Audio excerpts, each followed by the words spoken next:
Hey, there we go, ladies and gentlemen. We are live. Welcome to Tripp, Smokepit and bonus episode, unscheduled with my buddy Jude. And before we do this, I got to plug something real quick. Go buy my shit.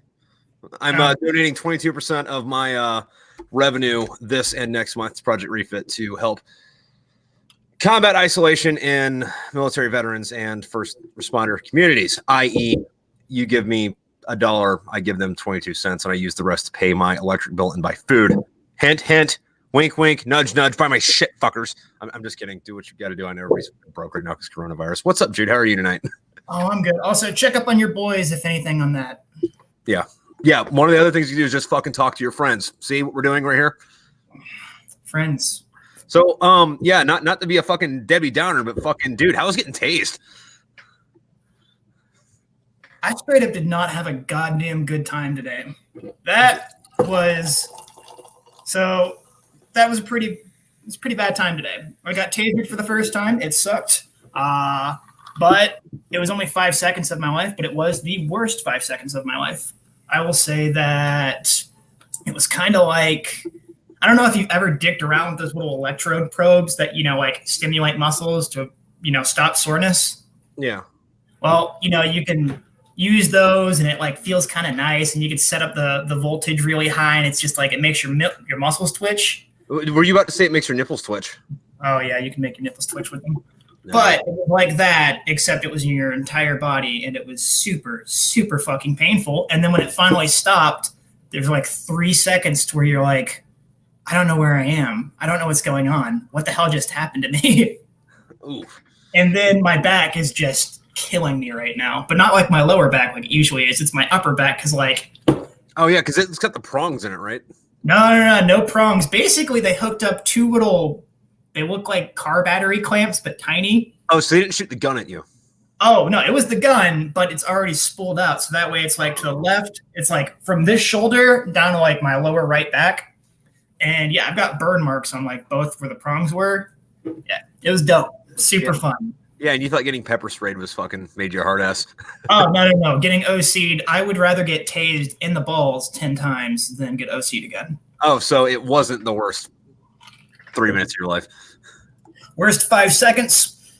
Sorry, longest 5 seconds of my life. Oh, okay. But OC was like low-key probably the worst 45 minutes I've had in a very long time. How long is the training evolution for that? For what? Like the whole day, like you just like show up, it's like, all right, everybody fall out. For tasing? Yeah. Honestly, it was like a death by PowerPoint for like an hour and a half. You had to take a test, but we had some dudes come out today to go give us some different kind of training, and they were like, "Hey, you guys want to watch these guys get tased before we give them the taser class, just so you guys can watch?" And they're like, "Sure." And they're like, "All right, we need who wants to get tasered." And I'm the only person that raises my hand because I'm about that fucking life. And yeah, I got up, I took off my blouse. They're like, empty your pockets. I'm taking off metal and my glasses. And I'm like trying to psych myself up. And then like I see her with the taser and I'm like, oh. No. I'm like, that thing looks a little creepy. I done goofed. I did done goof, and only one other person went after me, but whatever. I might have ruined it because, I sent you that video. Yeah, I think you put it on Instagram like a champ. As I was going down, I go, no more. No more. No more, please. Dude, you sounded like somebody in a comedy movie at the end of a bad encounter in a sex slave brothel. Just like, no more. You know that one scene in Euro Trip? That's exactly what I was thinking.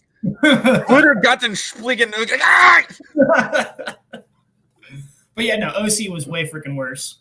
But yeah, the tasering was just like, hey, here's an hour and a half class. And I was the only person because they ran out of cartridges, like with the other classes. So I was like the only person that actually got to shoot the taser afterwards. But I just shot it at like a cardboard cutout with a gun. And I'm like, take this. I got to do that twice, so that was pretty fun. Although, I'm not going to lie, every time they showed a video of the taser going off or they clicked it in class, like the dude next to me kept laughing because as soon as I heard that, my body like just instinctively like flinched. Ooh. Yeah, apparently it's going to be like that for like a few days. Post taser stress disorder. PTSD. But yeah, my back is completely fucking just killing me right now, so it's time to ease the pain a bit. Yep, fucking. Oh. Yeah. So I'm brand loyal when it's in stock. Otherwise, I just like a 12-pack of Tall Boys was like $7, and I was like, well, they don't have Coors or Budweiser, so I was about to say, where the hell's the Colorado Kool-Aid? they didn't fucking have it. I'm getting a little. I didn't realize I was running low on funds, or not funds, but liquor. So we're gonna be mixing this. That's always a good time. What are you mixing with? Coke? I got Coke and a Dr. Pepper. Okay, good. Like, Captain in Coke is good. Sailor Jerry in Coke is a fucking abomination. Yeah, whoever, I don't know. Yeah, I remember that. You know what story I was just telling last night? What's up? The margarita phase. Why don't you tell us about the margarita phase, Jude? All right, ladies and gentlemen. Okay, so back when I was stationed in 29 Palms with Tripp, we weren't in the same unit, but I basically spent all of my weekends in his room or in his smoke pit, getting drunk and sleeping on his floor. And you got the chair. It was like a nice recliner. He had it. He because he had a sergeant's room in the Marine Corps. It's a big deal to have your own bed, like to have a queen size bed. It's amazing. Or is it a full size? It was queen size. Yeah, a queen size bed. Can you imagine having a queen size bed in a Marine Corps barracks room? It was so nice. He had his own recliner that came with the room. It was the nicest stuff I had ever seen because I was so used to having like a twin size with another man, a grown ass man. Yeah. And so I would usually fall asleep on his chair or the floor, and I would always sleep with his whoopee and just snuggle it. And the usual thing would be my unit got off usually later than theirs, and so I'd get off, change, shower, head over to his barracks, and I would either stop at the PX on the way or we'd get together and stop at the PX. So on this particular weekend, we are going in and we meet up and go to the PX. And Tripp's like, hey, I'm in the mood for margaritas. And I'm like, all right, cool, let's do this. And so our usual supplies would be either a fifth of Sailor Jerry or a fifth of Captain Morgan, then a handle of Sailor Jerry or a handle of Captain Morgan. We'd switch it. And then Coke, and then that night we were getting tequila and margarita mix. And I don't know if you guys have ever seen The Blender. It's that one cheap barracks blender that you can get for like $8 at the PX. That's exactly the one Tripp had. And so that night we're doing the usual thing, getting drunk, but this time we're getting fruity on margaritas. And the drunk that we get and the fun that we're having, we're like, why don't we do this more often? And so the next night we're like, hell yeah, more margaritas. And halfway through the night, the tequila is almost gone. So we're like, we still need to mix something in there. And we have the bright idea to just pour some rum in there. Yeah, easy fix.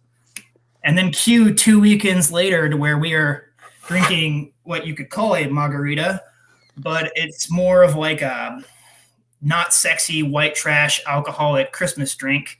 It's margarita mix, gin, vodka, rum, and tequila. And it just kind of looks like a gross, not like a rum and Coke pretty brown, but just like a... Oh, yeah, it was nasty. Yeah, but it just got you super fucked up. And by this point, when we drank it, we didn't even like the taste. And the hangovers were awful, and we just couldn't figure out why the hell we were doing it. Yeah, it was fun, but it was nasty. Don't ever want to do it again. Actually, I would do it right now if you were here just for you. Oh, you're a sweet man, but I refuse to drink gin. Gin? I do not like gin. You just have to do it the right way. You know what? It could be because when I was in high school, we would go over to my friend's grandparents' trailer when they were out of town, and we'd steal their liquor. And we were drinking gin and Diet Mountain Dew one night. Maybe it was that. Yeah. But I just do not like gin. Shame. We know your name. Oh, so what's new in life? How's Scully doing? Oh, Scully is doing well. She's very, very Scully-licious, doing as the dog does. Well, you can see what's well, maybe not so well, but you can see what's sleeping on the bed. Yeah. No, and then I got this new leash for her. I fucking love it. It's I think Remington made it actually, but it's like almost like a weave belt, but it's cloth. I imagine like 550 cord that was like this thick, but it's got like a loop on the end, so you don't attach to her leash. You just kind of like lasso her with it and then take her outside, so she hasn't worn her collar a lot. Nice. Yeah. Well, hold on, I have a visitor that's meowing at my goddamn door.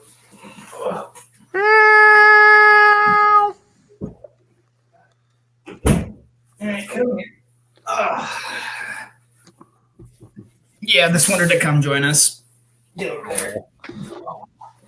You know how they are. Yeah. Also, by the way, if you're watching this on Instagram, because I know a few of you are, if you hop over to my Facebook or YouTube, both links are in the bio. You can watch it there, not on the funky phone shit. Yeah, this is like the first time I've been on a laptop, like talking to people in a hot minute. I've always just been using my phone. Yeah, but I mean, like, also, like, you moved into a house that have the fucking infrastructure for internet. Story time. Yeah. No. Something that'll piss you off even more. So I bought my house out here about, 4 or 5 months ago? Yeah. And the internet company here, it's only the one. It's basically a monopoly. And I set that up and, got the modem and the router and paid for it. And I'm like, plugging it in and I'm trying to troubleshoot it. And I'm like, I can't get this to work. I must be an idiot. And so eventually I call up the company and they're like, yeah, we'll send out a technician. Well, they sent out a technician 4 months ago. And the dude comes in and is just like, yeah, we need a permit from the city to be able to lay down wire because there's no wire anywhere here. There's no infrastructure to be able to set up, cables. And I'm like, oh, okay, well, that kind of sucks. And so, like, every month I check in and be like, hey, has anybody processed that paperwork so I can get a permit so I can have Wi-Fi in my house? And they're like, no, because we hate you. And I'm like, I'm sad. I have to use my cell phone. Until eventually, like, the one time my wife calls them and it's just like, maybe she said the right things. I don't know. But it's like, oh, yeah, we're going to send out a new technician to your house, to schedule a new appointment to check things out. This technician comes in and gets cables and everything ran to my house within an hour. So nice.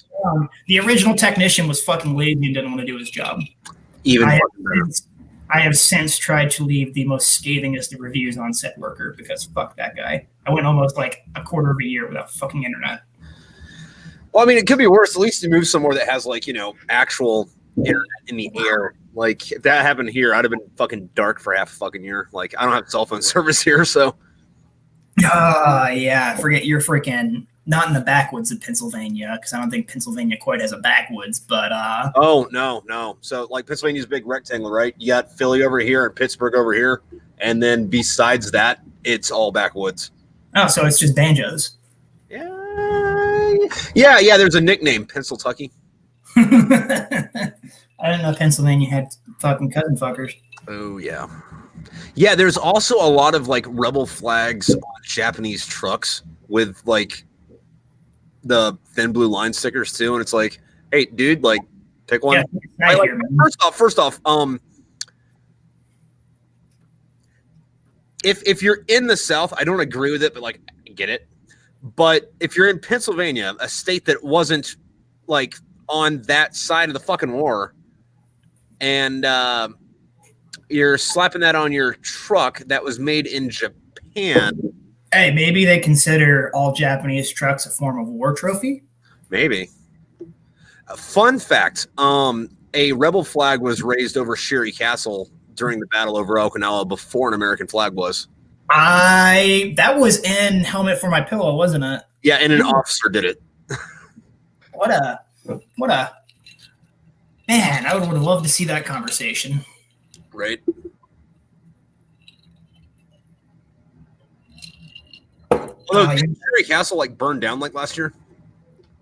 Something like that. Yeah, it did. Like I haven't looked up to it, but I'm not sure how bad the damage is actually going to be because when I read it burnt down, I was like, well, it burnt down in 1945 too, but I mean, yeah, built it again. Freaking! I never actually got to see Sherry Castle when I was in Okinawa. Did you? No, I didn't do fucking shit in Okinawa besides getting drunk. Yeah. Fucking like I didn't see that. I didn't go to the pineapple farm up north. Fucking the only thing I did was like hit up American fucking Village and then that was really it. Did you see that? May it rest in peace. Sega Arcade got shut down. Mm. Yeah, the one in American Village. Did you ever go there? Maybe. Wait, Dude, was it the arcade? The arcade. The Sega Arcade, the big 5-floor one. Yeah, it got shut down because I think COVID. Oh well, I mean, yeah, I think it was like actually shut down, not just. I think it went like bankrupt and shit. Oh, that sucks, man. Yeah. And for those of you that don't know, there's this fucking arcade, or was this arcade in Okinawa that was like the size of a fucking Walmart. Like, they had a bunch of shit where it was like, all right, so here's 8-player Mario Kart, but you're like in the like Excite Bike fucking like groove thing, and it's all like linked together. It was. So they also had like the Top Gun games and like the fucking they had a fucking Gundam game there, dude. It was fucking legit. And then they're like the fucking things where it's by the door always. They have them everywhere, but like you put a quarter in it and then like you twist it and you get like a gumball or some shit. Like over there you do that and then you get like a little like figurine. Like I used to have a whole bunch of them. I don't know where the fuck they're at now, but they had this one series of the little figurines that you could get that was different animals that were different types of military classes. So it was like the polar bear was like an Arctic freaking like soldier, and it was amazing. Like the fox was a sniper. And they had this one game at Sega Arcade that was like the weirdest. It was like Baby Metal meets freaking Hatsune Miku meets zombies. Nice. What it was is like you went through and it was kind of like one of those like big plastic gun shooting games, but if you shot zombies a certain way, a bunch of schoolgirl zombies would come out and do like a Japanese idol dance. Nice. Also, Heather is saying if you fly a rebel flag, you're an American traitor. Got it. Yes, yeah, I can read that. And then John Bond says, "What? I've been to the Sega Arcade. It's dope as fuck." That was the first place I ever went as a boot when I got to Okinawa. Dude, there's a sushi place. It's in that same building. Yep, the sushi go around, right? Yeah. Oh my god, that was fucking great. Yeah. Oh, there was a really good Japanese barbecue place just a few blocks up. Yeah. Also, think. No, you ever get to see fucking American Village during Halloween? No, I got there in the middle of November and then left in April or May or whatever. Dude, you would have fucking loved it. It was awesome. No, I wouldn't have because I'd had to have been back on base by 10 o'clock. I think at that point it was midnight. Oh, okay. When I was there, I think it was midnight. But we got shut down just a few months later, and then the day I left Island, like they opened the island back up. That fucking sucks. So funny story. I don't know if I ever told you. I was standing duty when I was in 29 Palms when I was still with 311. And the commander of 12th Marine Regiment, so like I used to be in 312, this was the regimental commander, came into my building at like whatever in the morning because he was coming in to go have some meeting. So we flew all the way to Japan, or from Japan to 29 Palms because their unit was coming out there.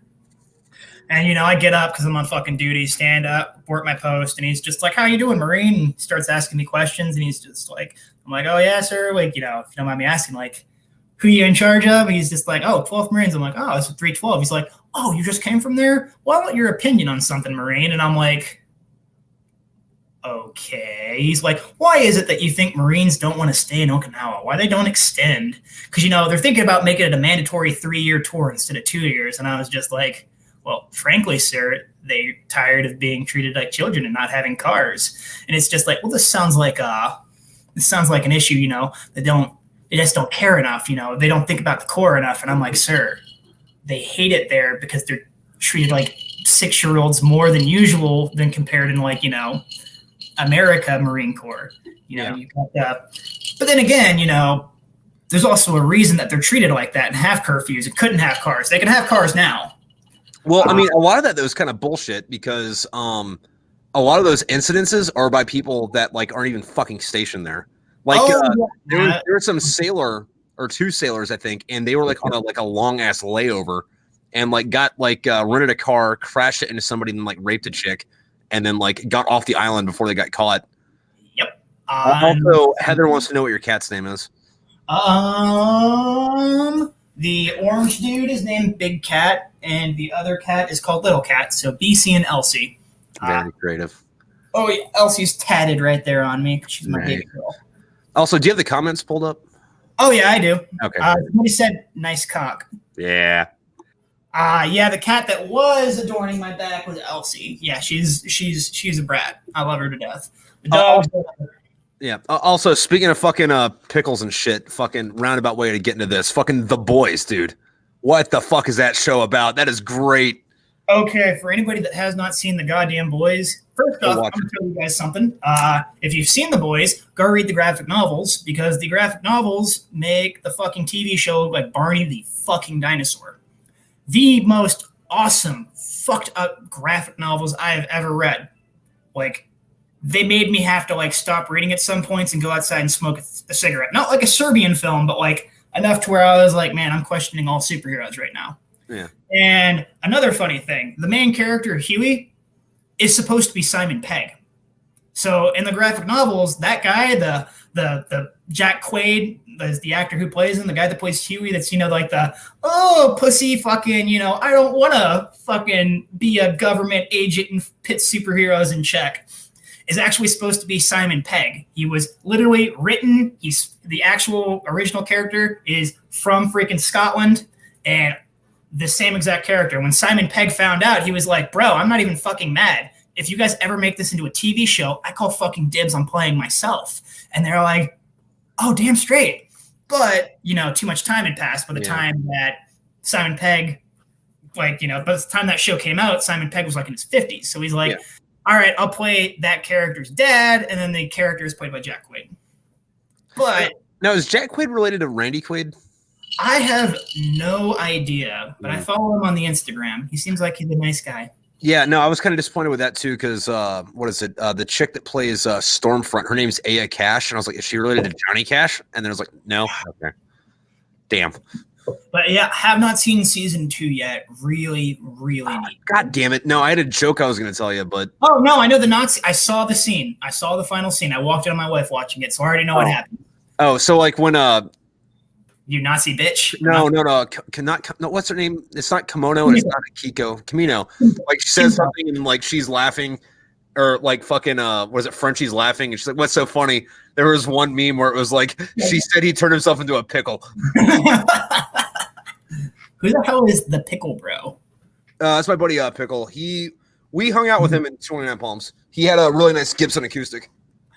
Yeah. Ooh, Tripp. What's up? Let me tell this one. What's up? Tell the story of when I kicked someone's ass in a guitar battle, but with a bass guitar.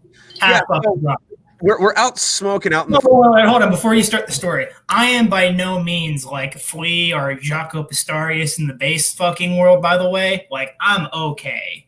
But this is the funny part. Yeah, so we're outside smoking. We're like behind the barracks, and we link up with some fucking dudes as we do. And we start talking, and it comes up that one of these dudes plays guitar, and he's like, "Yeah, I play guitar, and I'm a fucking badass at it too." And we're like, and I'm like, oh, I'm a little tipsy, so like I'm ready to fight or like be challenged, but at the same time, I can still perform well at fucking everything. Like that nice, good, you're almost buzzed feeling. And this guy is like, "Yeah, man, I'm the best guitar player, fucking blah, whatever." And I'm like, "All right, cool. I got a guitar in my room. Let's go do it." So go back to my room, and I have this orange amp that's over here, and then like 5 fucking guitars and like a bass and like a bass amp and all that shit up. And this dude's like, "Oh man, this is some cool stuff." So I hand him my Mockingbird, and he goes, "Beat it, beat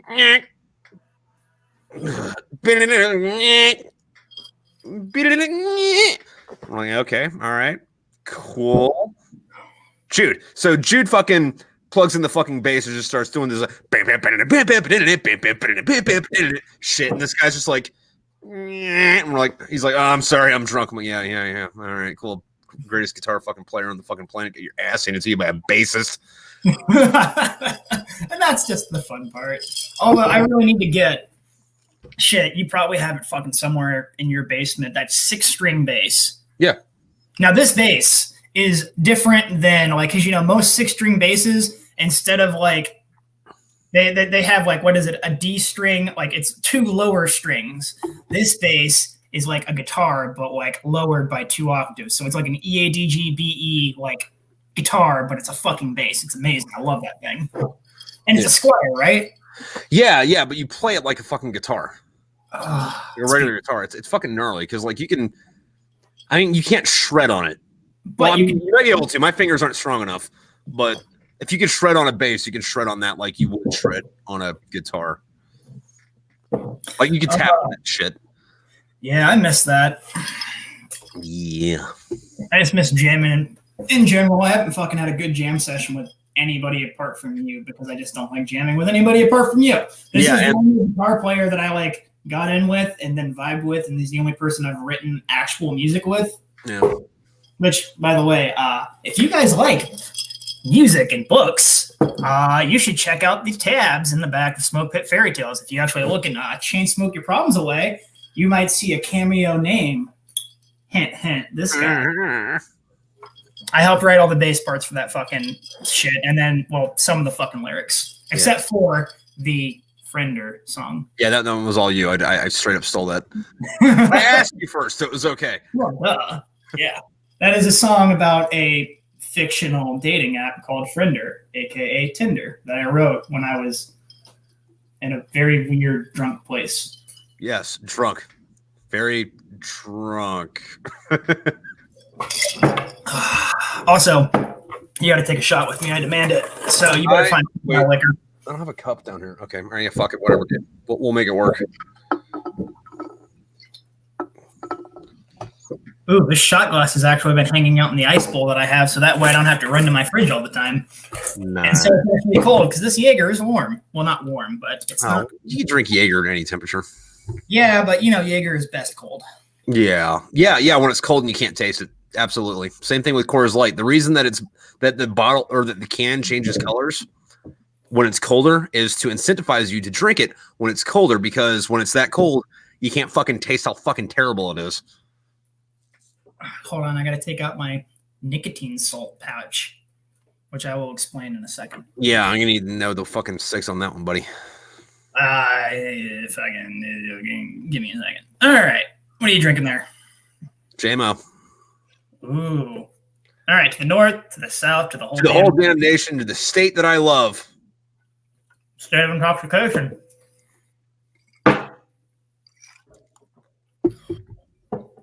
Wow. That was actually really bad. I'm gonna shot whiskey in a minute. I have not drank warm Jaeger in a hot minute. That actually almost like... Oh, we're good. No, I've been sipping fucking Jameson like a fucking fiend, but there's a difference between sipping the shit and shooting it. Oh, man, I just looked really bad on it. I just looked like a bitch on camera, almost fucking burping up my fucking Jaeger. But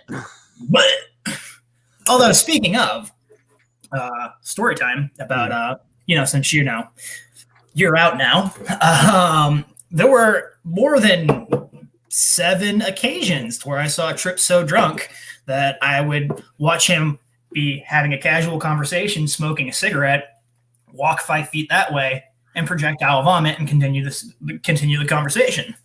But that was just the norm. I would say everybody in our friend group, apart from George, did that on more than one occasion. I don't know if I've ever seen George drink, or not drink. Throw up. I've never seen George throw up. I've never seen George sober, but I don't think I've seen him throw up either. I've never seen George throw up.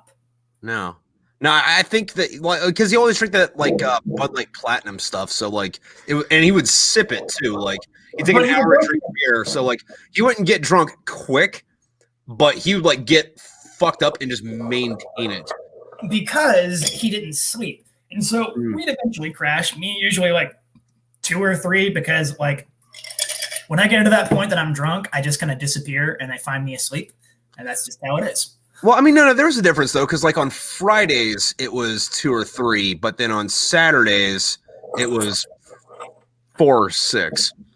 Memory. And then we'd get up, blackout drunk still, 4 hours later, drive to this fucking diner, 3 miles off base? Andrea's Diner. Oh, no, it was Andrea's Burgers? Yeah, something like that. We get breakfast there, and the breakfast was, I want to say it was good, but I've never, again, also had it sober. Drive back to fucking base, black the fuck out drunk, and then take a nap and wake up and be man, why am I not hungry? I just woke up. Oh, yeah, that's right. I had that. And I would always get the same exact thing. Drink and drive, kids. I always had the same exact thing at Andrea's Diner. I would always get my hangover food was eggs, bacon, toast, sweet tea, and coffee. And you could tell how bad the hangover was if I got up halfway through the meal and went and laid down in the car for a little bit. Yeah. or if we skipped the coffee and just went straight to getting Coke. Oh, yeah. Sometimes you need that deliciousness in your life. Oh, yeah. Well, I mean, Coke is the perfect fucking hangover cure because a hangover is alcohol withdrawal and dehydration. And as much as people will tell you that soda dehydrates you, it's not a diuretic as much as people say. Right. And at the same time, alcohol is a sugar and your brain doesn't process it the same way, but it recognizes it the same way. So like, you know, when you're like really fucking thirsty and then like you get a glass of water and as soon as the water touches your tongue, you haven't drank it yet. As soon as it touches your tongue, you start to feel better because like your mind's like, I'm getting the stuff. Same thing with like, you get a bunch of sugar and it's like, oh, this is the stuff, even though it's not the stuff. It thinks it's the stuff and it stuffs its stuff. Who is serotonin and how do I find her? You know, fucking nowadays, serotonin is the only thing I fucking enjoy anymore. Is there a porn star named Serotonin? Say what? Is there a porn star named Serotonin? Given the sheer number of fucking women naked on the internet, there has to be one. Or a dude. I don't judge. Or a dude. Which makes me kind of wonder, like, is there somebody on Christian Mingle called Johnny Repents? Yo, you need. There should be. Johnny Repents. But it's got to be like it just has to be like a slightly photoshopped version of Johnny Sins wearing a priest outfit. Yeah, dude. No, like that's another fucking thing too. Is like, you know, I've been like reaching out to people, trying to get people on the fucking podcast. And you know, most of them either like it's just like forever on like not read. I can't find fucking Johnny Sins fucking anywhere. Like, he got rid of his fucking Instagram. I don't think he quit, but like, it's like, dude, where's your email? Like, where's the business inquiry thing? Fucking get on here, bro. Okay, good question. If you could have anybody on your show as a guest, who would you choose? Absolutely anybody. Absolutely anybody.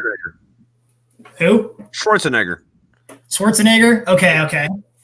Now, if you could have anybody that was dead on your show, who would you choose?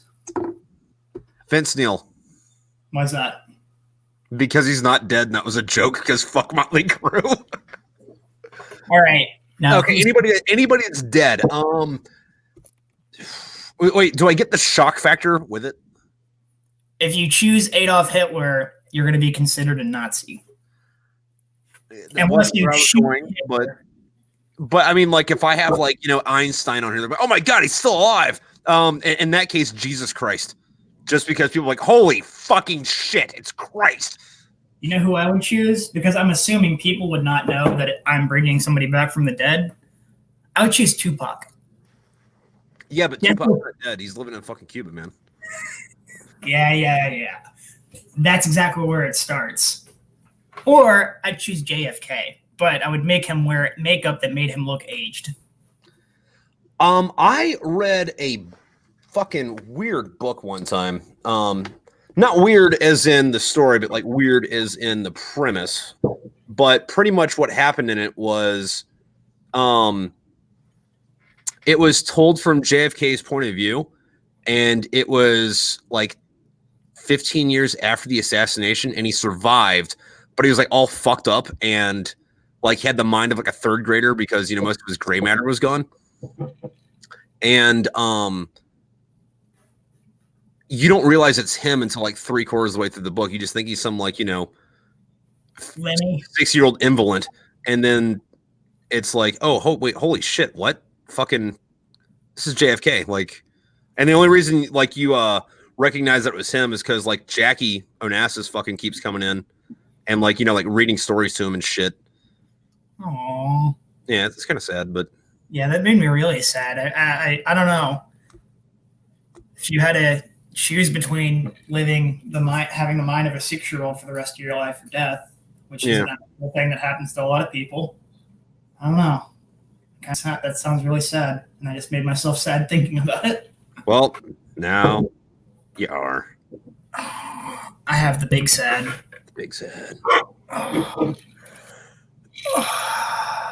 Anyway, so I don't know. The reason I was just saying the word Adolf Hitler reminded me of what the fuck is the name of that graphic novel where Hitler starts a biker gang? Oh, The Iron Dream. The Iron Dream. Tell me about that. So The Iron Dream was, I think it was written in the 70s or 80s, and this book has a Hugo in real life. Like, that's like the top sci-fi award you can get.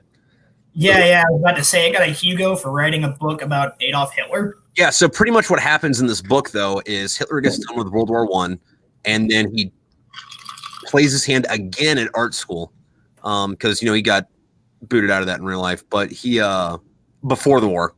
But after World War I, gets into art school, like gets in, fucking passes with flying colors, and then he says, you know what, fuck Austria, this place sucks. Moves to San Francisco and joins a biker gang, right? And the biker gang's like symbols, like a big swastika. So where they ride around, they have swastikas flying all over the place because he's still into that. Which remind me about swastikas here in a minute. I've learned some weird shit about that recently, but we might be delving down the wrong path here, buddy. It's not.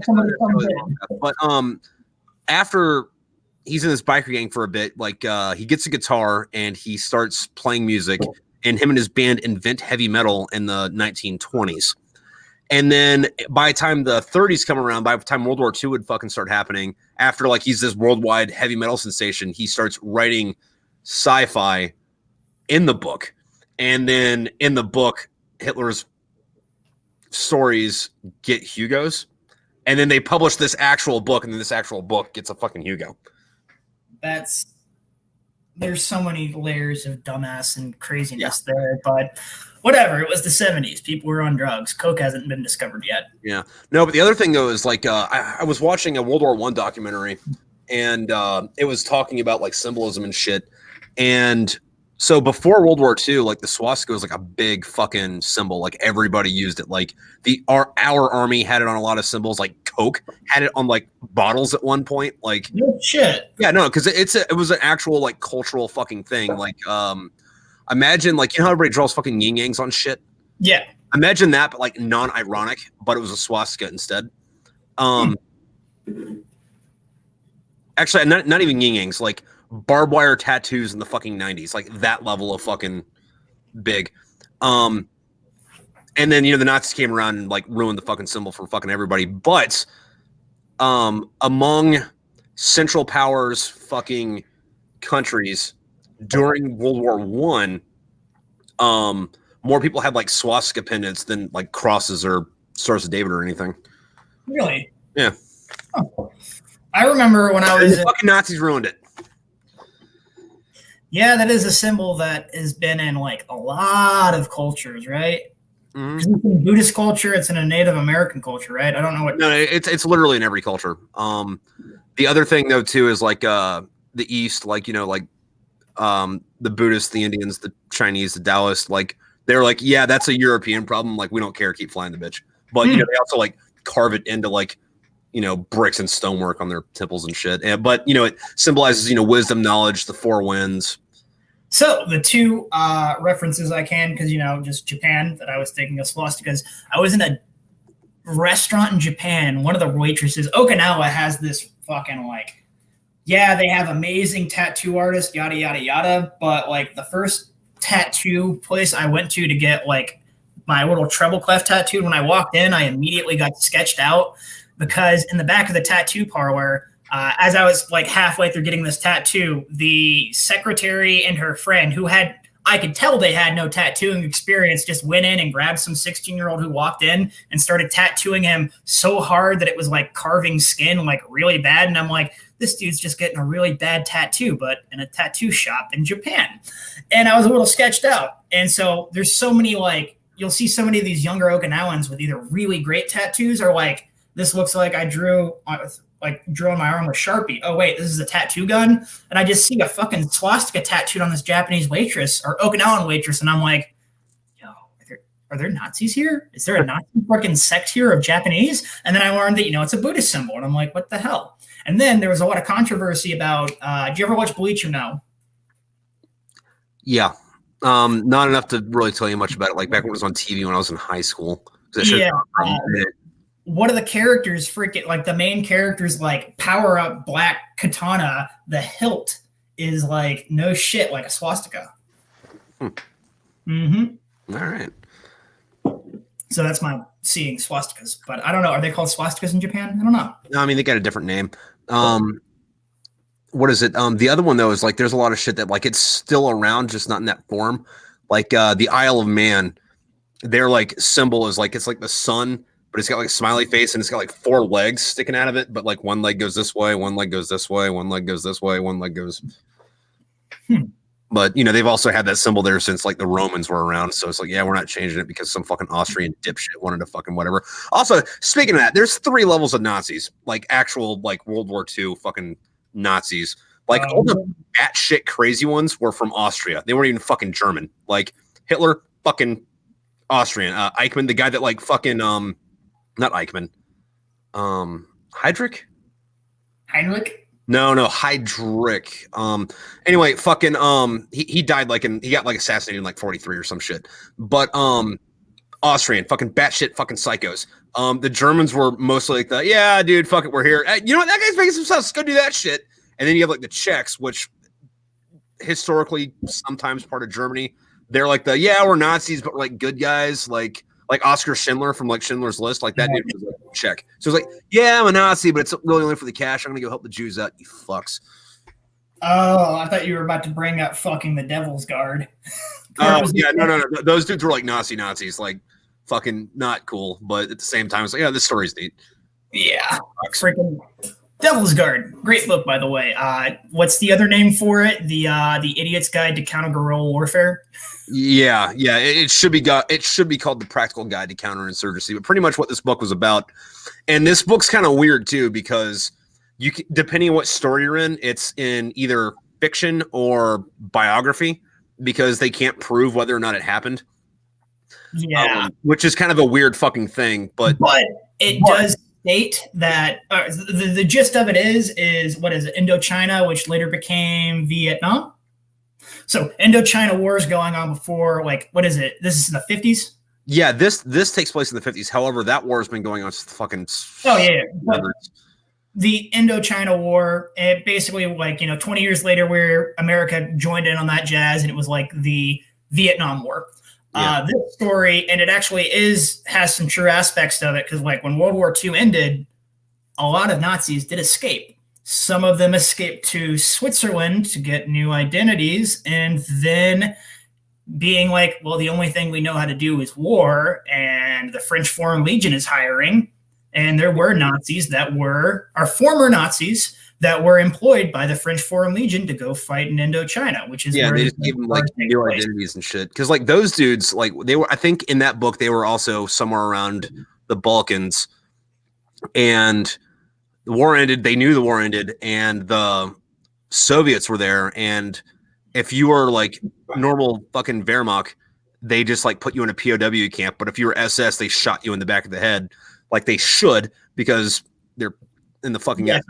So they go like raid this fucking village, take everybody's clothes, ditch their uniforms, and like hitchhike to fucking Paris, join the French Foreign Legion, which I don't know why the fuck the French Foreign Legion would even accept them, but fuck it. And then they go to Vietnam for like fucking like 1952 to like 1957, and then get new identities and retire in Thailand or some shit.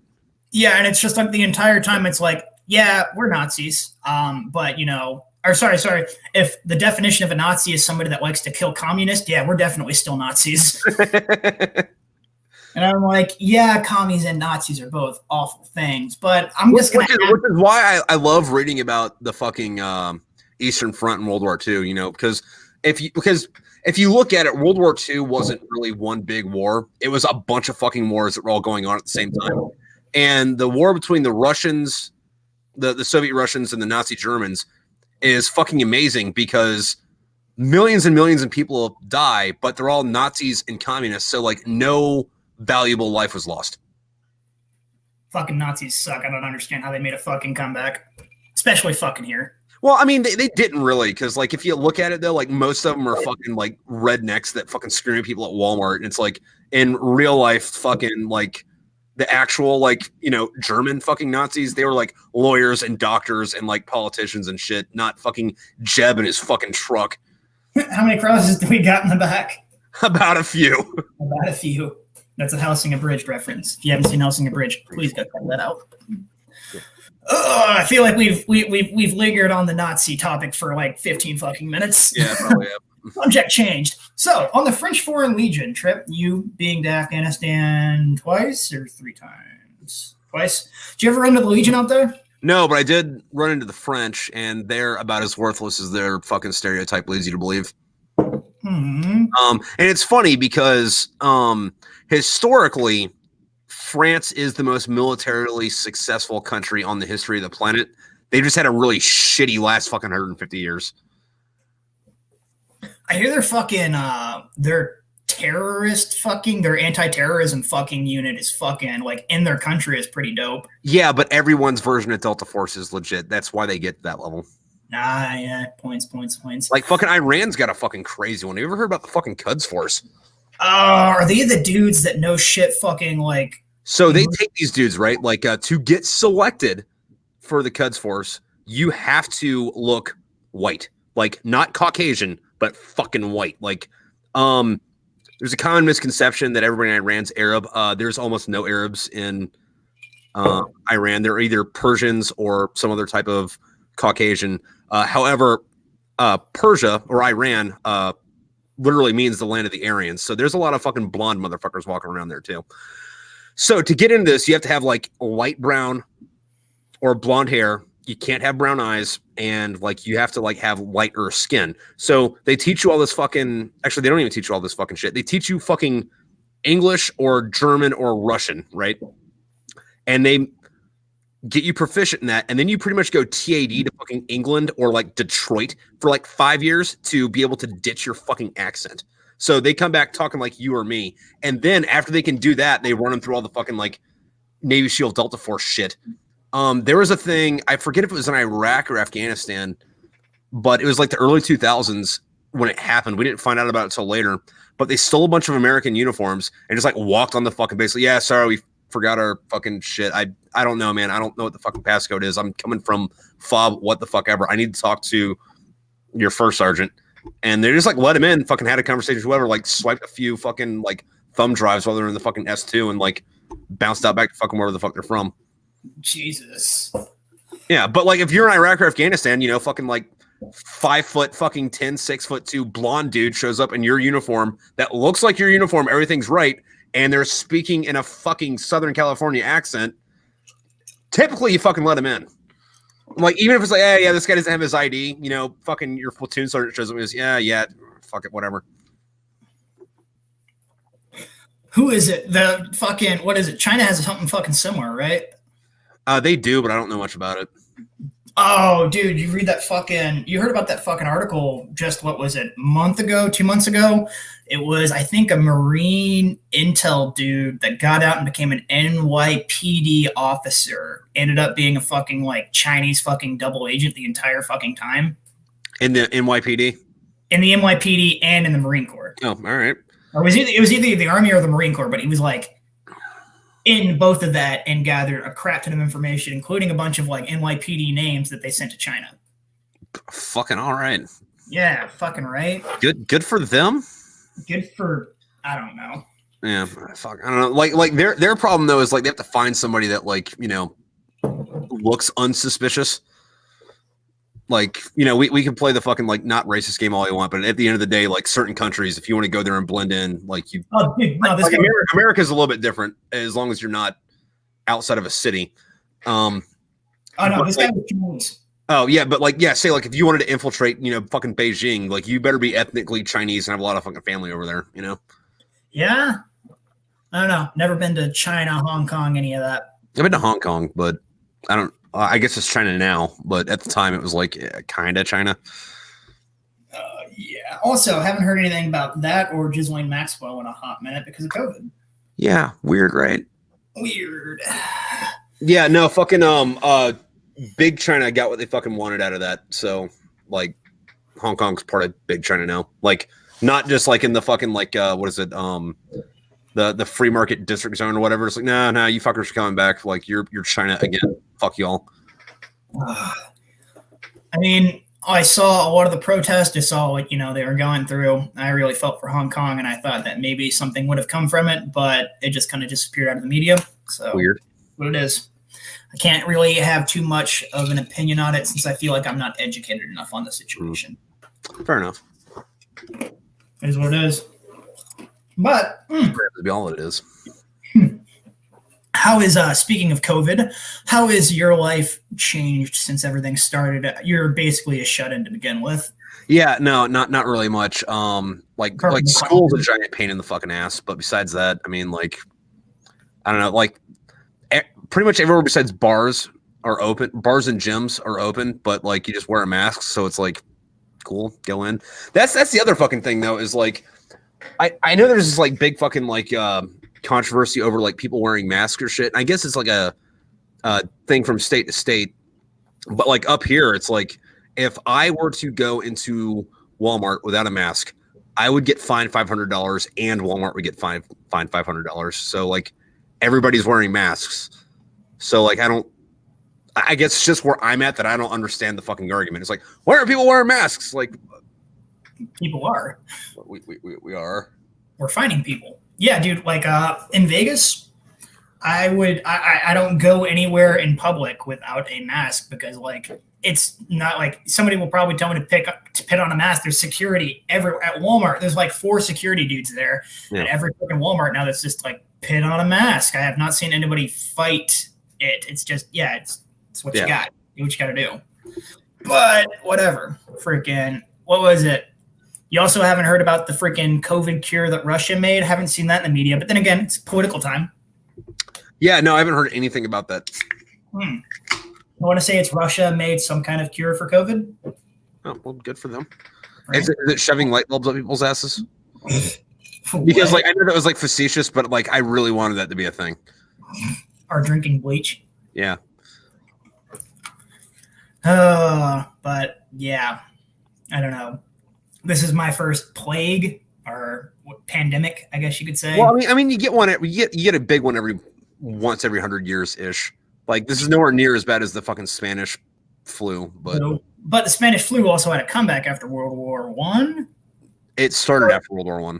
Oh, sorry, but no, didn't it have a comeback where that's when it wiped out a lot, like 8 times as many people as the original? I don't think so. Like I think it was all at once. No, I want to say it was something like that, where it's like the amount of death that happened, like quadrupled after a certain amount of time, though. Huh? Yeah. No, I don't know. Maybe I'm thinking about something else. Oh. But whatever. Freaking COVID sucks. We're a mess. Freaking even if it does come at the end of the day that like it helps a little bit, wear a fucking mask. Don't be an asshole. Yeah. But. Yeah, no, because like that was real bad overall. Because like World War I just got done, and like tens of millions of fucking people died during that. And as soon as that's over, it's like, click. Fucking COVID. Yeah, you know what I always kind of thought was weird is the squirrels in California all have like the bubonic plague, but they don't spread it to humans. What? Yeah. The squirrels in California all have black plague. No shit. Yeah. This might feel a little insensitive. Has California stopped being on fire yet? I haven't seen it much in the media. No, they're still on fire. It's spread, man. Colorado's on fire too now. Yeah, I heard about Colorado. I just didn't know if California was. Did it spread from California to Colorado, or more or less?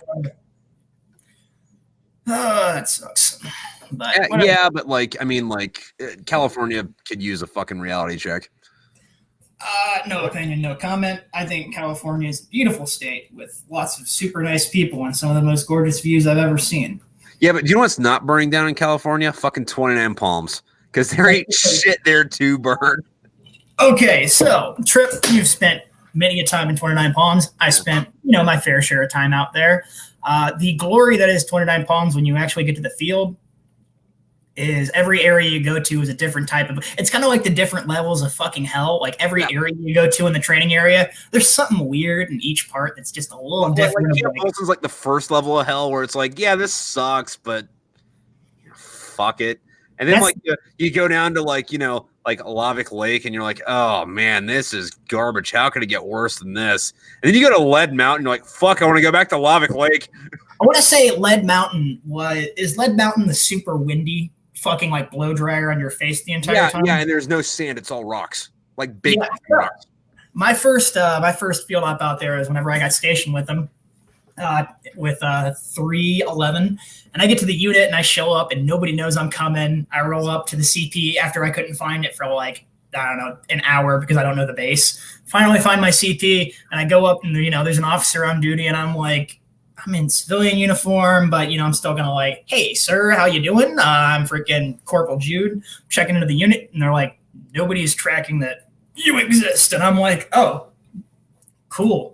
So what's going on? It's like the entire unit's at ITX right now. And I'm like, yes, I missed out on ITX, which if you guys don't know, that's a really big training op that they have in 29 Palms. That's just like, it ranges from like a month to 2 months and you're just out there dying in the heat. Yeah, but it's like big combined arms shit. So like, fucking most of the time you got like infantry dudes and tank dudes and artillery dudes and aircraft, because that's one of the few places on the continental U.S. where you can do all those at the same time in the same exercise. Like I think it's that, and then like Fort Irwin, and there might be one more. Yeah. So I get there and they're just like, yeah, ITX is happening. The officer on duty is just like, yeah, let me make a call. Freaking, I'll figure out what's going on, what we need to do with you, get you a temporary room set up. And I'm like, all right, cool.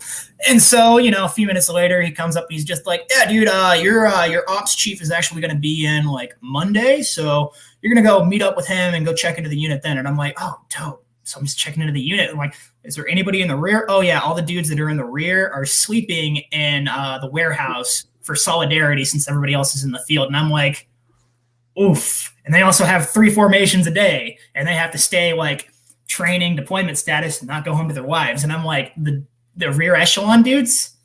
I mean, yeah, that's fucking stupid. All right, whatever. It's Stockton. And I'm like, so am I going to go join those guys? And it's just like, oh, no. They said that you're good to just hang out, get your feet planted, get a feel for the base. And it's like, oh, and then Monday we're getting you checked in. You're basically going to medical and then supply, and you're skipping the rest of your check-in and you're going out to the field. And I'm like, fuck. So, and that's also the weekend I met up with you, got lost, yada, yada, yada, and we started drinking. Yeah, no, it was funny because I'm trying to give you directions at the barracks, and where my barracks was, there was a tank not right out front, but like close to out front, and I'd only been on base for about a month, and it was also in the winter, so every time I drove off base, it was already night because the sun set at fucking 4 in the afternoon. Yep. So I was like, yeah, just find the tank. I'm right behind that. And he's like driving around, and there's a million fucking tanks on 29 Palms. It's like, which one? I'm like, the one by the PX. There's a line of tanks by the PX too, by the way. Good times. Yeah. So, I get out 29 Palms. First place I'm at is Camp Wilson. When I check in, get my gear, roll off, and they're just like, yeah, come this way. And they take me to Camp Wilson, show me my freaking, what do they call them? Kwanzaa huts? Yeah. Yeah. Get to my Kwanzaa hut, meet in the unit, yada, yada, yada. And it's like, all right, cool. We're deucing out. We're going to 29, or we're going out to the actual field. Get out into the training area. And like, when I first get out there, we end up at, I cannot remember what place it's at. Is Lavic Lake the place with the killer bees? That's pretty much everywhere besides Mainside and Wilson. So we get out to this one particular. Oh, yeah, I do think they are pretty bad in Lavic Lake, though. So we get up to this one training area, and like, no shit, it's like, hey, make sure you go leave out basically the sacrifice. And I'm like, the fuck do you mean the sacrifice? So you take like a jug of water and you cut it up. Jug of water, open the bitch up, and you leave it out there because the killer bees out there aren't there for fucking like. They aren't there for they're surviving in an area where there's basically no fucking flowers. Yeah, you fill it with water and sugar, and you cut the top of it off, whether it's a milk jug or like a 2 liter of fucking soda or whatever. Yeah, a fucking 10-gallon water jug. Yeah, and then you flip the top upside down so they can funnel down into it but can't get out. And then like you have a big jar of dead bees, which is kind of shitty because on one hand, it's like, yeah, dude, bees are important. We should save the bees. On the other hand, if you have one of those fuckers climb up into your fucking Kevlar and start stinging you, you'll be glad to fucking kill all the fucking bees. Oh, we didn't kill them. We didn't even do the sugar, dude. We just literally left out the fucking water jug as a sacrifice, or they would attack us just for water, not even fucking sugar. The trash was like far enough away to where the bees would attack the trash, because, MRE goodies. Yeah. And the water would just be like, hey, just leave us be, bees. Like, we're trying to appease you. Leave us, please. And so that's going on. And, I'm dealing with this field op. I have never, because, all my training ops were either like, in humidity where it's super hot, or like somewhere in like the forest or jungle of Japan, or like Mount Fuji. I'm not used to, hey, it's 115 degrees with wind, have fun. And so I remember it's like we're about to be leaving the field in a few days, so we have a day where we're doing nothing. We're not shooting any fucking artillery. The battery's getting certified. We're doing nothing. And we're just in a place where it's like, just sit around and wait for word. And so I remember I'm just dying because 311 being the geniuses that they are, how most places are like, even the infantry get to like drop flak if they're doing nothing. Yeah. 311 didn't play by those rules. The only time you drop your Kevlar is if you were under a cami net, and you never dropped your flak. Ever. Oh yeah. So we barely had any cami nets striked. And so it was just like wearing full PPE, doing nothing, don't have anything to distract me apart from cigarettes. And I remember these two other corporals were up in the 7-ton watching fucking movies on the laptop, and I'm just roasting because I'm not used to this fucking dry heat. And I'm just sitting on a 7-ton tire with a cigarette, and I doze off, and I wake up, and I forget where I'm at, and I just feel like blow dryer in my face. And I'm like, my thought was, why is my sister putting up her blow dryer in my face right now? And I open up my eyes, and I just see like desert as far as the eye can see. And I'm like, I'm done. And I like stand up, pull out my fucking cigarettes, light one, look at the fucking other corporals, and I'm like, I quit. They're like, what? And I'm like, I quit. And I just walk like 100 yards into the fucking desert and rethink my life. Yeah, dude, it's like being inside of a Kenworth fucking dryer. You know what's so back to our Bonham Richard days. This is where I met Tripp back when I was a brand new promoted promoted E3, and Tripp was in my section but not in my section. It was weird. He was kind of my sergeant, but he didn't care enough and had other things to go enough to not haze me. So and you have Burnett to fucking wrangle you in, so I didn't give a shit. That guy was a super nice guy. Yeah.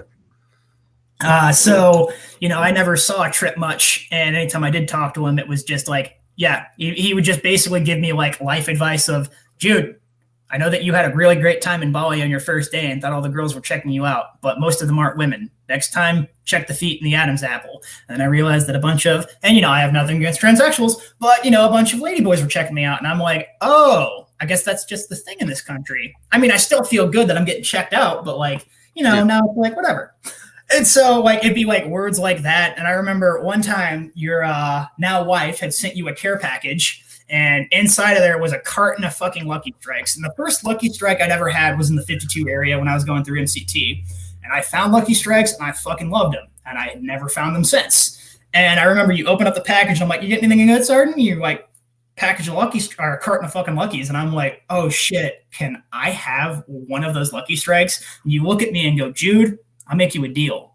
I'm going to give you one pack of these, but you have to promise me that you will do arm day every fucking day for the rest of this fucking deployment. And I was like, that's a fucking, and like me and you weren't even like friends to where we'd go out and like see each other and be like smoke. It would just be like, the first nice thing you ever did to me was, I'm going to give you one package of Lucky Strikes, but you have to make sure you do arm day for the rest of this fucking deployment. And I went in there after every fucking thing and made sure to work arms after every workout. Yeah, and that was back when I was like super into that and like fucking, Well, you see how I work these days. I'm definitely not no cardio, fucking all lifting was a really fun time in my life. Yeah, dude, I fucking wish I had a fucking good gym to fucking do that shit in. Because like right now I'm doing resistance bands because that's all I fucking got, It's like, all right, so I'm gonna do like 1,000 reps of this. Like, yeah, I get a nice burn, but oh no, the plus side is my base here has like they opened up the gym. They never really closed the gym. And we have a gym that was made by the Department of Energy. So the Department of Energy was like, hey, we want to build stuff here. If you let us build stuff here, we'll build you a brand new gym. And it's like the good, like Department of Energy money gym. So the thing you have like an indoor track there, right? Indoor track, indoor pool, 2 stories of free weights, machines, and bikes, along with all of a basketball court and everything else you would need. Nicest gym I've ever seen in the military. And it's like amazing. And then, so like, even when I don't want to use that, so when they remade the gym, they got rid of all of the gym equipment from the previous gym and just kind of gave it to whatever units needed or wanted it. Nice. So like my unit now has a gym, and most of it's, used gym equipment from the previous gym, but it's like I have 2 gyms I can go and work out in anytime I want. Nice. So it's dope. Yeah, dude, in Quantico, there was 2 that I know of. And you had one on main side, it was 2-story, and they had a lot of really nice shit, but it was always super fucking packed, and you had to like wait for shit. But on the other side of fucking base, which just happened to be like, fortunately where I worked over there, there was one that was like maybe the size of a fucking small 7-Eleven on the inside. And it was just like fucking like me and a couple other PsyOps dudes, and then like 2 or 3, depending on the day, like random like black master guns that like didn't give a fuck about anything. It was just like, listen, I need to be able to pick up a fucking semi truck tomorrow. So I still think I'm part of like, I'm still thinking like it's Iraq where I'm going to have to move a Humvee at some moment. Yeah. Yo, did you ever meet that fucking Master Guns that spent his entire enlistment in Oki? I met a master sergeant in Quantico who was a cook who spent his entire enlistment in Oki. Like 6 ribbons, E8, right? Yeah, it was weird. And it was like, dude, I'm not even mad. I'm just like, what? How? It's impressive. Yeah. No, I met him in 29 Palms. That's where I met him. Not Quantico. There we go. Yeah. Yeah, he's like one of the fucking cooks. There was another guy, exact opposite of that in Quantico, who I was thinking about.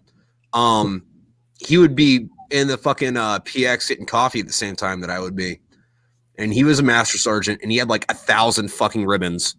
He had like 4 stars on his combat action ribbon. Hadn't been to Iraq or Afghanistan or Desert Storm. And I'm, like, getting coffee, like, what the fuck is this shit? Like one day I'm like, excuse me, master sergeant. He goes, they're all Muse. I was like, all right, thanks. It's great. I got that question a lot. Was it you that was telling me about that fucking, it was like a gunny PMO that only worked the front gate? Yeah, no. So yeah, dude, tell that story. So pretty much what happened, and like I feel really bad for this guy, but when he was a lance corporal, someone else raped and killed his wife, but he got pinned with it and spent 20 years in the fucking brig until somebody did some DNA testing. Like, oh yeah, not you. Sorry, gotta let you out. And then since we let you out, and technically you didn't do anything wrong, we have to give you all your time in service shit. So you're getting promoted from lance corporal to gunny. And we're going to out-process you because you're doing your shit. So you're still going to be here for 6 months, but we don't really have anything for you to do. So you just check people's IDs at the fucking front gate. God, that's fucking wild. Yeah. Good that he got released. Shitty about the whole, 20 years in jail. Did he get 20 years of fucking back pay is the question. Yep. That's a... Yeah. It doesn't make up for the it doesn't fit and losing his wife, yada yada yada. That dude needs to write a fucking book. I have no idea what the fuck his name was though, so like I don't even know how to Google that guy. But right, was that Quantico? Yeah, it was Quantico. I remember the when you were on Hanson. Did you ever PT your way or make your way to the freaking prison down there? Yeah, no, I had a buddy that ended up there while I was there. Shit. Yeah, fucking he got actually to be fair, I don't actually know what happened. I know one side of the story of what happened.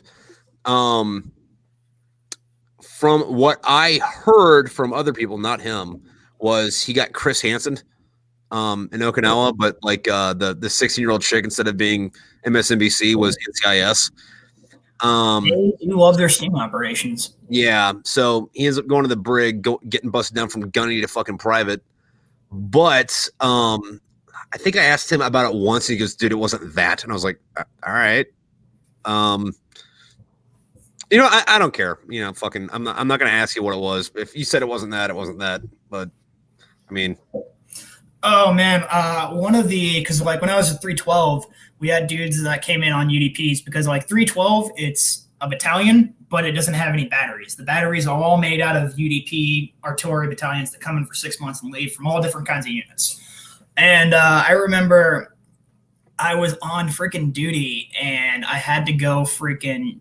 I was supposed to go up and prison transport this freaking dude that got caught, Chris Hansen, out and he went off base into Kintown to go meet up with what he thought was a 15-year-old girl, and it was NCIS. But I'm pretty sure it was that fabled NCIS agent that was, I don't know if she was Navy or Marine Corps, but there was allegedly a girl that they would use for sting operations that looked like she was 14, but she was like a freaking staff sergeant.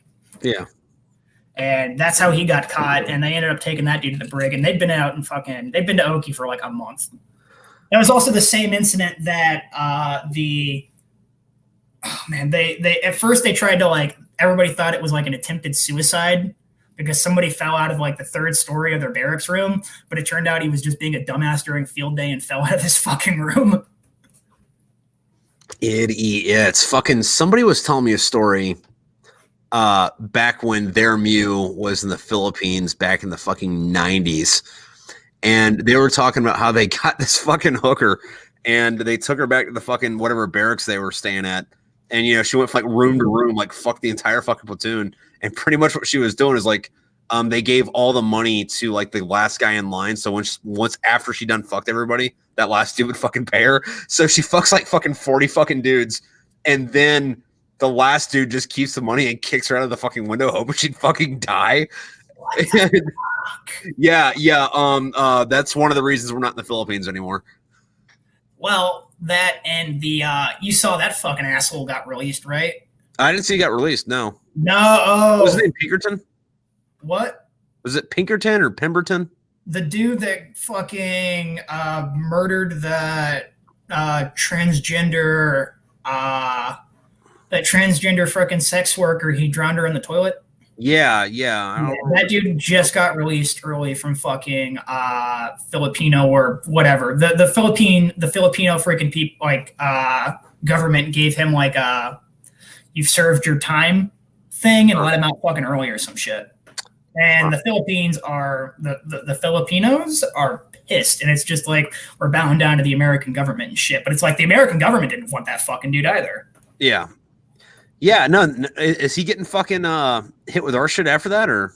No fucking idea. I only just saw the article. Like, it came out, I think, like a month or two ago. But I was like, I sent it to Coplitz, and Coplitz was just like, bro, that's all they fucking gave him. Because that incident only happened, like, what, 5 years ago? Yeah, that was like 2014? 15. Yeah, 15. Because 15 is when did I show up to Island in 14 or 15? I don't fucking know. I think it was 14. Yeah, because I left in 16. Yeah, no, I was there 14 and 15. So, by the way, Okinawa, Japan. Because that was like right before I got there. Okinawa, Japan is a beautiful place. I recommend visiting, as long as you're a tourist and you're not getting stationed out there in the Marine Corps. Yeah. If you're in the Air Force, it's super fucking nice, from what I've heard. Because I've worked with. Dude, that was also fucking super bullshit though. Like, we're on the fucking Mew, we're on ship, and it's like, all right, so we're gonna go have Liberty somewhere. We're gonna have Liberty in Okinawa. We're going to have Liberty in Okinawa, and they know not to sell you guys liquor. Yeah. So it's like, all right, so we're going to get off the boat. I'm going to go to the fucking Applebee's on fucking Fukushima. And have a few. Or Futima. Yeah. I'm going to get fucking drunk at Applebee's in fucking Okinawa and then stumble back to the ship because I'm an adult. Oh, man. I got to tell you I think this was after you left. This was after, because you weren't there for my second little fucking pump out there, were you? No. Yeah, that's when Lindsay and Daniels took over. Yeah. Me and Coplitz got in trouble when we were roommates because we left a bag of trash by our trash can because we forgot to grab it as we were leaving out.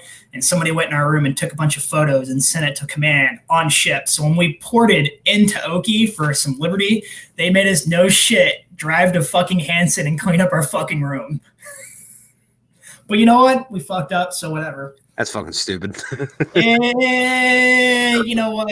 You live and you learn. Fucking the Marine Corps runs the way it does for some kind of reason. Yeah. But when we got back from that second fucking pump with the 31st, I remember me and my roommate, went into our room, and we ended up being at the port for like an extra 3 hours. So by the time we got there, the shopette was closed, and so that's all everybody was thinking of was like liquor, beer, liquor, beer, liquor, beer. And me and fucking Copeland's walk into our room, and we open up the fridge, and lo and behold, there's like 10 shoe highs and a bunch of beer, and then a fucking fifth in our freezer. And I opened the door, and I remember freaking the fuck out, like in our fridge. And I'm like, Cowboys, come here! It's Christmas! And he's like, what? And we open it. It's like, we did this and we forgot. And so we're like going through the hall and like tossing beer at people. Nice. It's funny because you have shoe highs and you have high shoes, and both are equally delicious. Oh God, dude! Do you have any idea? So the closest thing I have found to a chew high out here is a Korean drink called a tok tok. It comes in 2 flavors: pineapple and peach. Delicious, but they're only like 4%. And that amount of sugar is not enough to where I want to drink enough to get drunk on like a chew high. For those of you who don't know, a chew high is a delightful Japanese beverage that used to be referred to as a Japanese Four Loko. But the better way to describe it now is a Japanese White Claw, except way better, and it will fuck you up way faster. Yeah. And then high chews are delicious Japanese candies. Yeah, see, no. And then Four Locos, like they've had a fucking tragic story too. Fuck, damn. And they used to be like the drink you drink in the alley behind the liquor store because you're trying to get fucked up. And now, like, kids are having fun with it. It's like, dude, look, first off, stop this bullshit, bring the original shit back, and then B, fucking, I didn't fucking spend my fucking early 20s drinking fucking Four Locos behind a liquor store in fucking Los Angeles for this fucking COVID bullshit. Oh, dude, these days, they don't drink fucking Four Locos and fucking travel fucking 2 miles on foot or drive in a shitty-ass 92 Honda Civic to go smoke dirt weed from a fucking Coca-Cola can. They've got vape pens and nicotine vape and fucking, I don't know, you fucking nerd. Guess what's made a fucking comeback? I'll give you a hint. Quaalude? What? Quaaludes?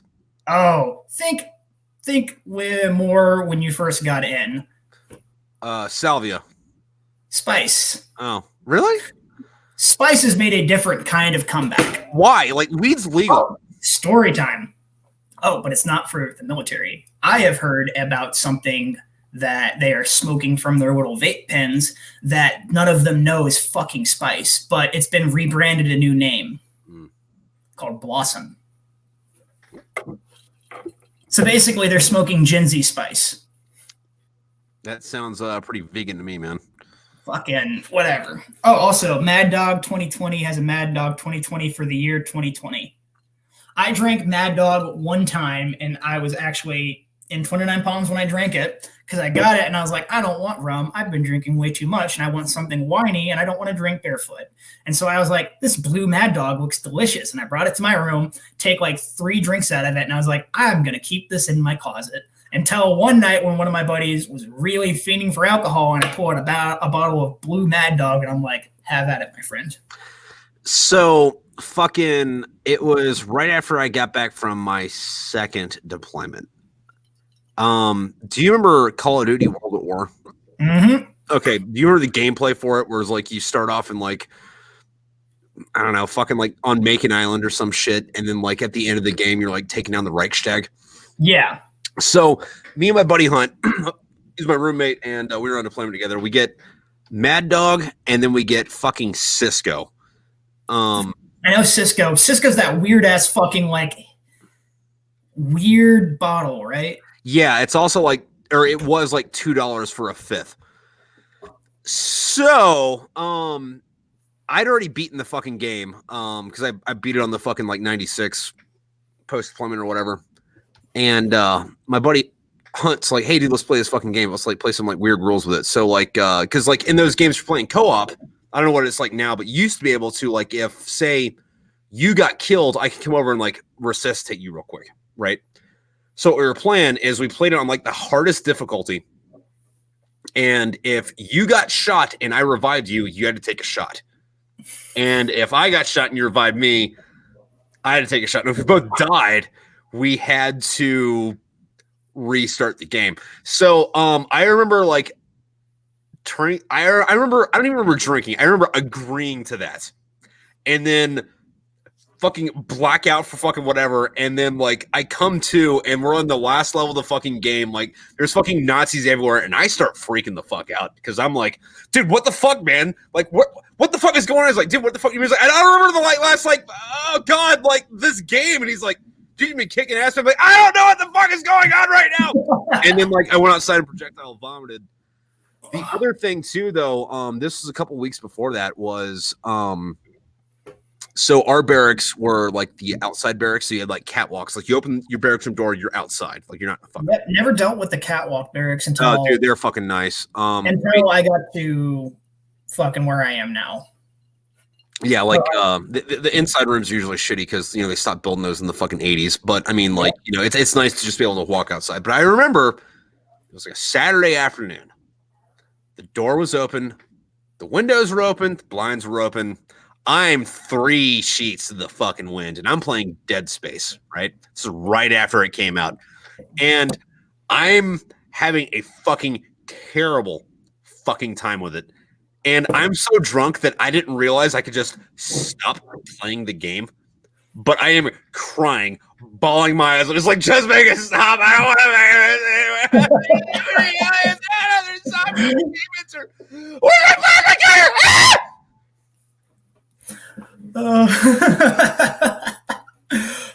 Okay. So speaking of drunkenness in the barracks, I'm thinking of holidays now.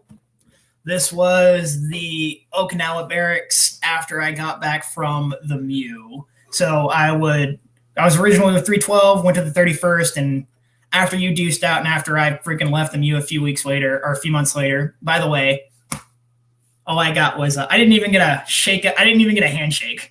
It was like, hey, we understand that we took you out of your job during the most critical point of you learning it because, you just picked up E3 and you should have spent the past year learning how to do your job and you're going to learn how to do C2PC and not artillery. Go back to your unit, you scamp.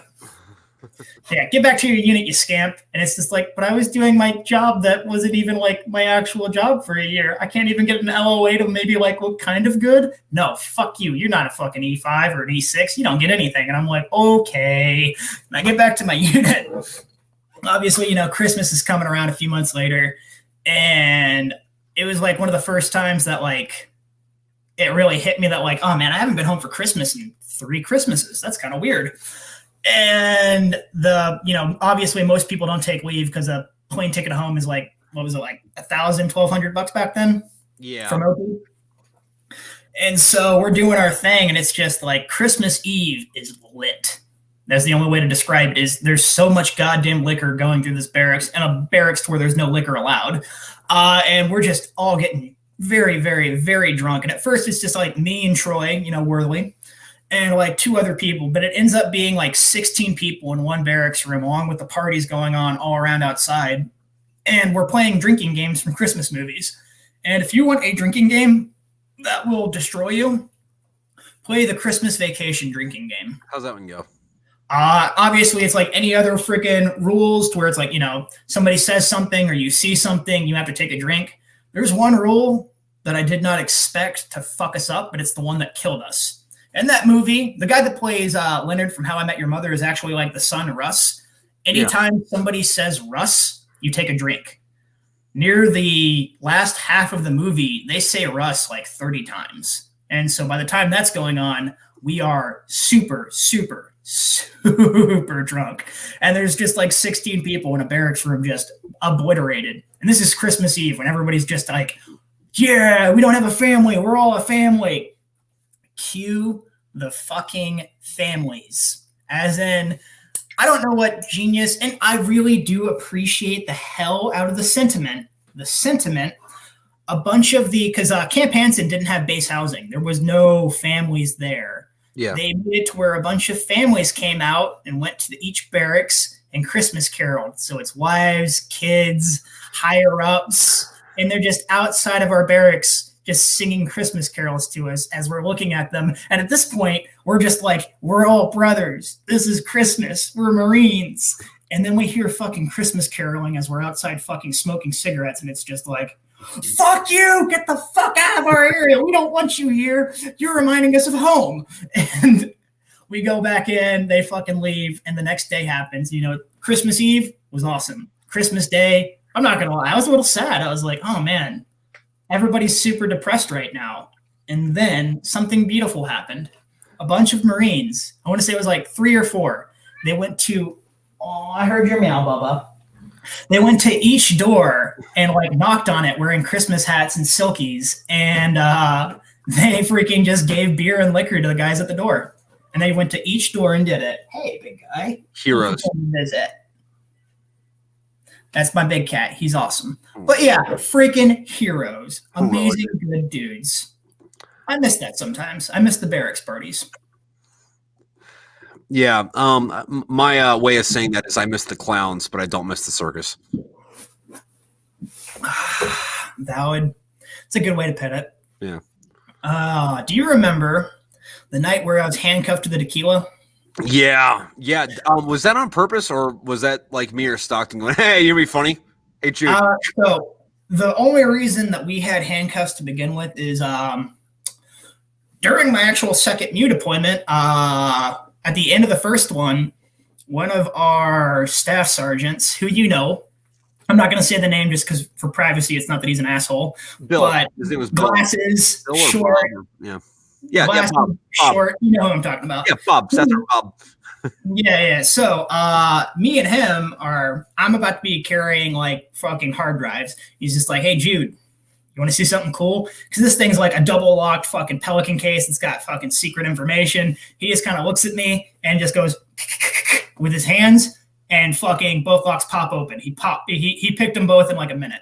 And I was like, well, that makes me feel safe.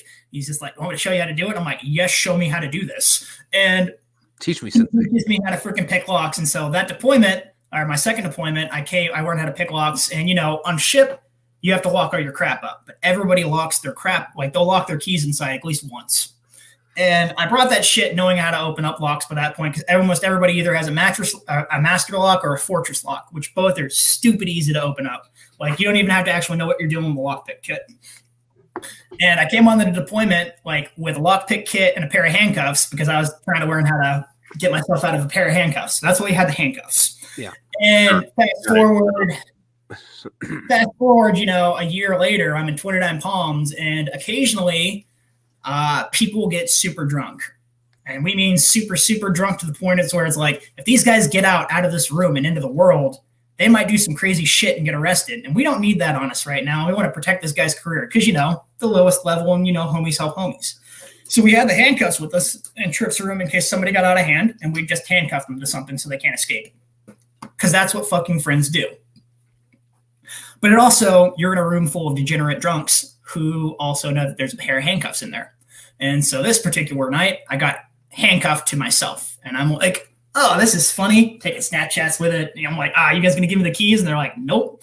And finally, I'm like, all right, guys, come on, let me out. And they undo one cuff, and then they promptly handcuff it to a handle of Jose Cuervo tequila. And they're like, you can't get out until you drink it. And I'm like, fuck. And there's not like a lot left. Imagine this is the handle. This is how much tequila's left.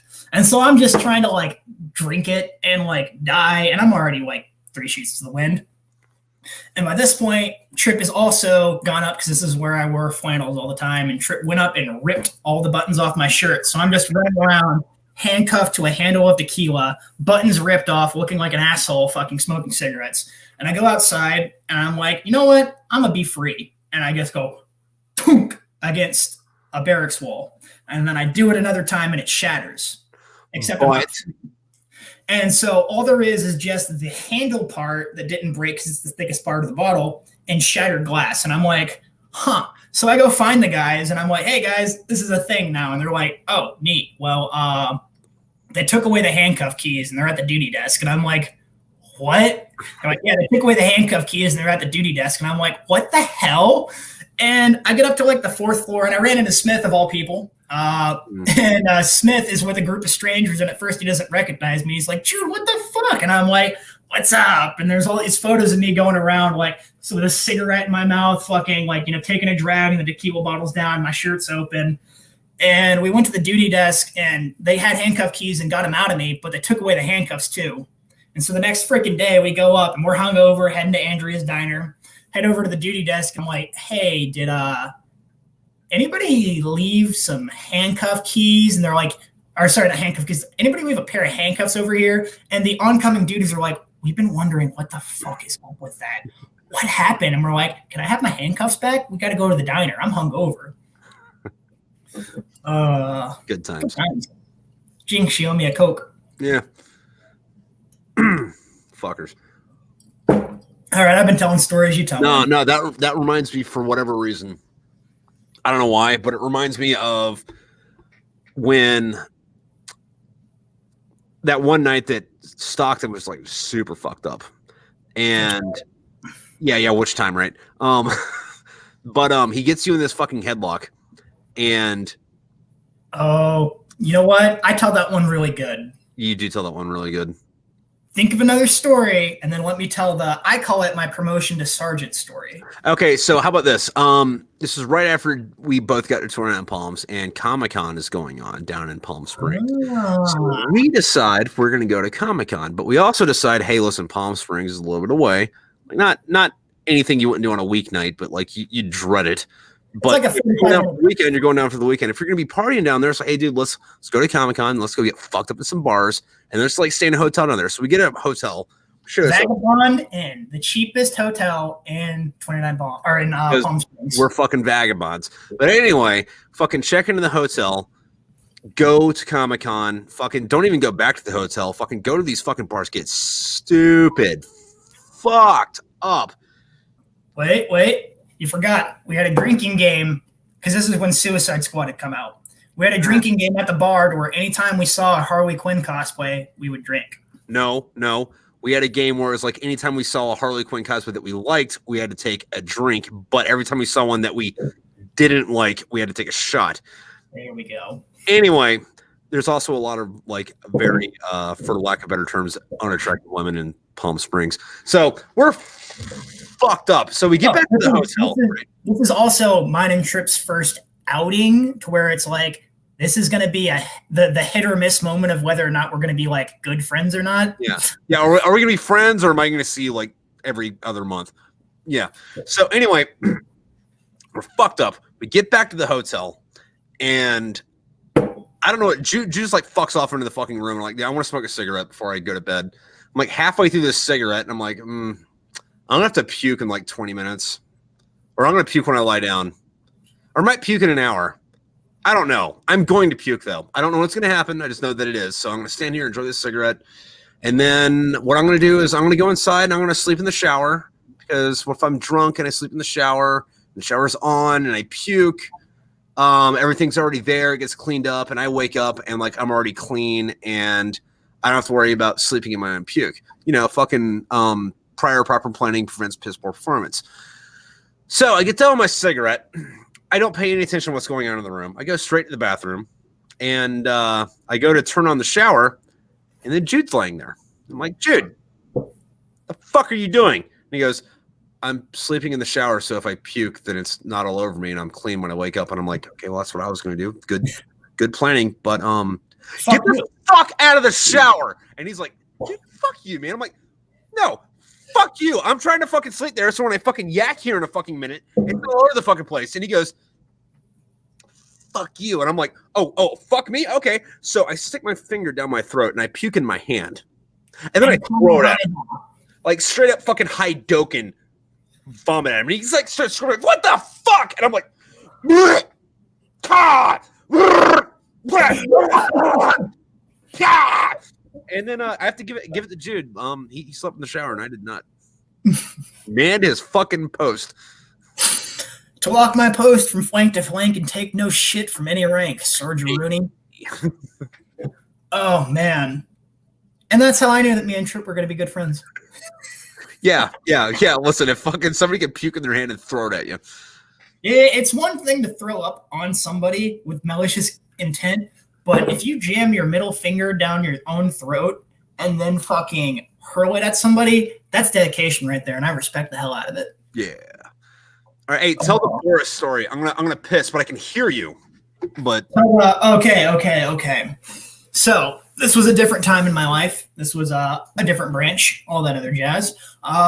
There is one night where it's me, Tripp, our buddy Stockton, and a few other, characters. And the gist of it is these three people, me, Tripp, and Stockton, are the important ones. I get tanked, as in I've had a lot to drink.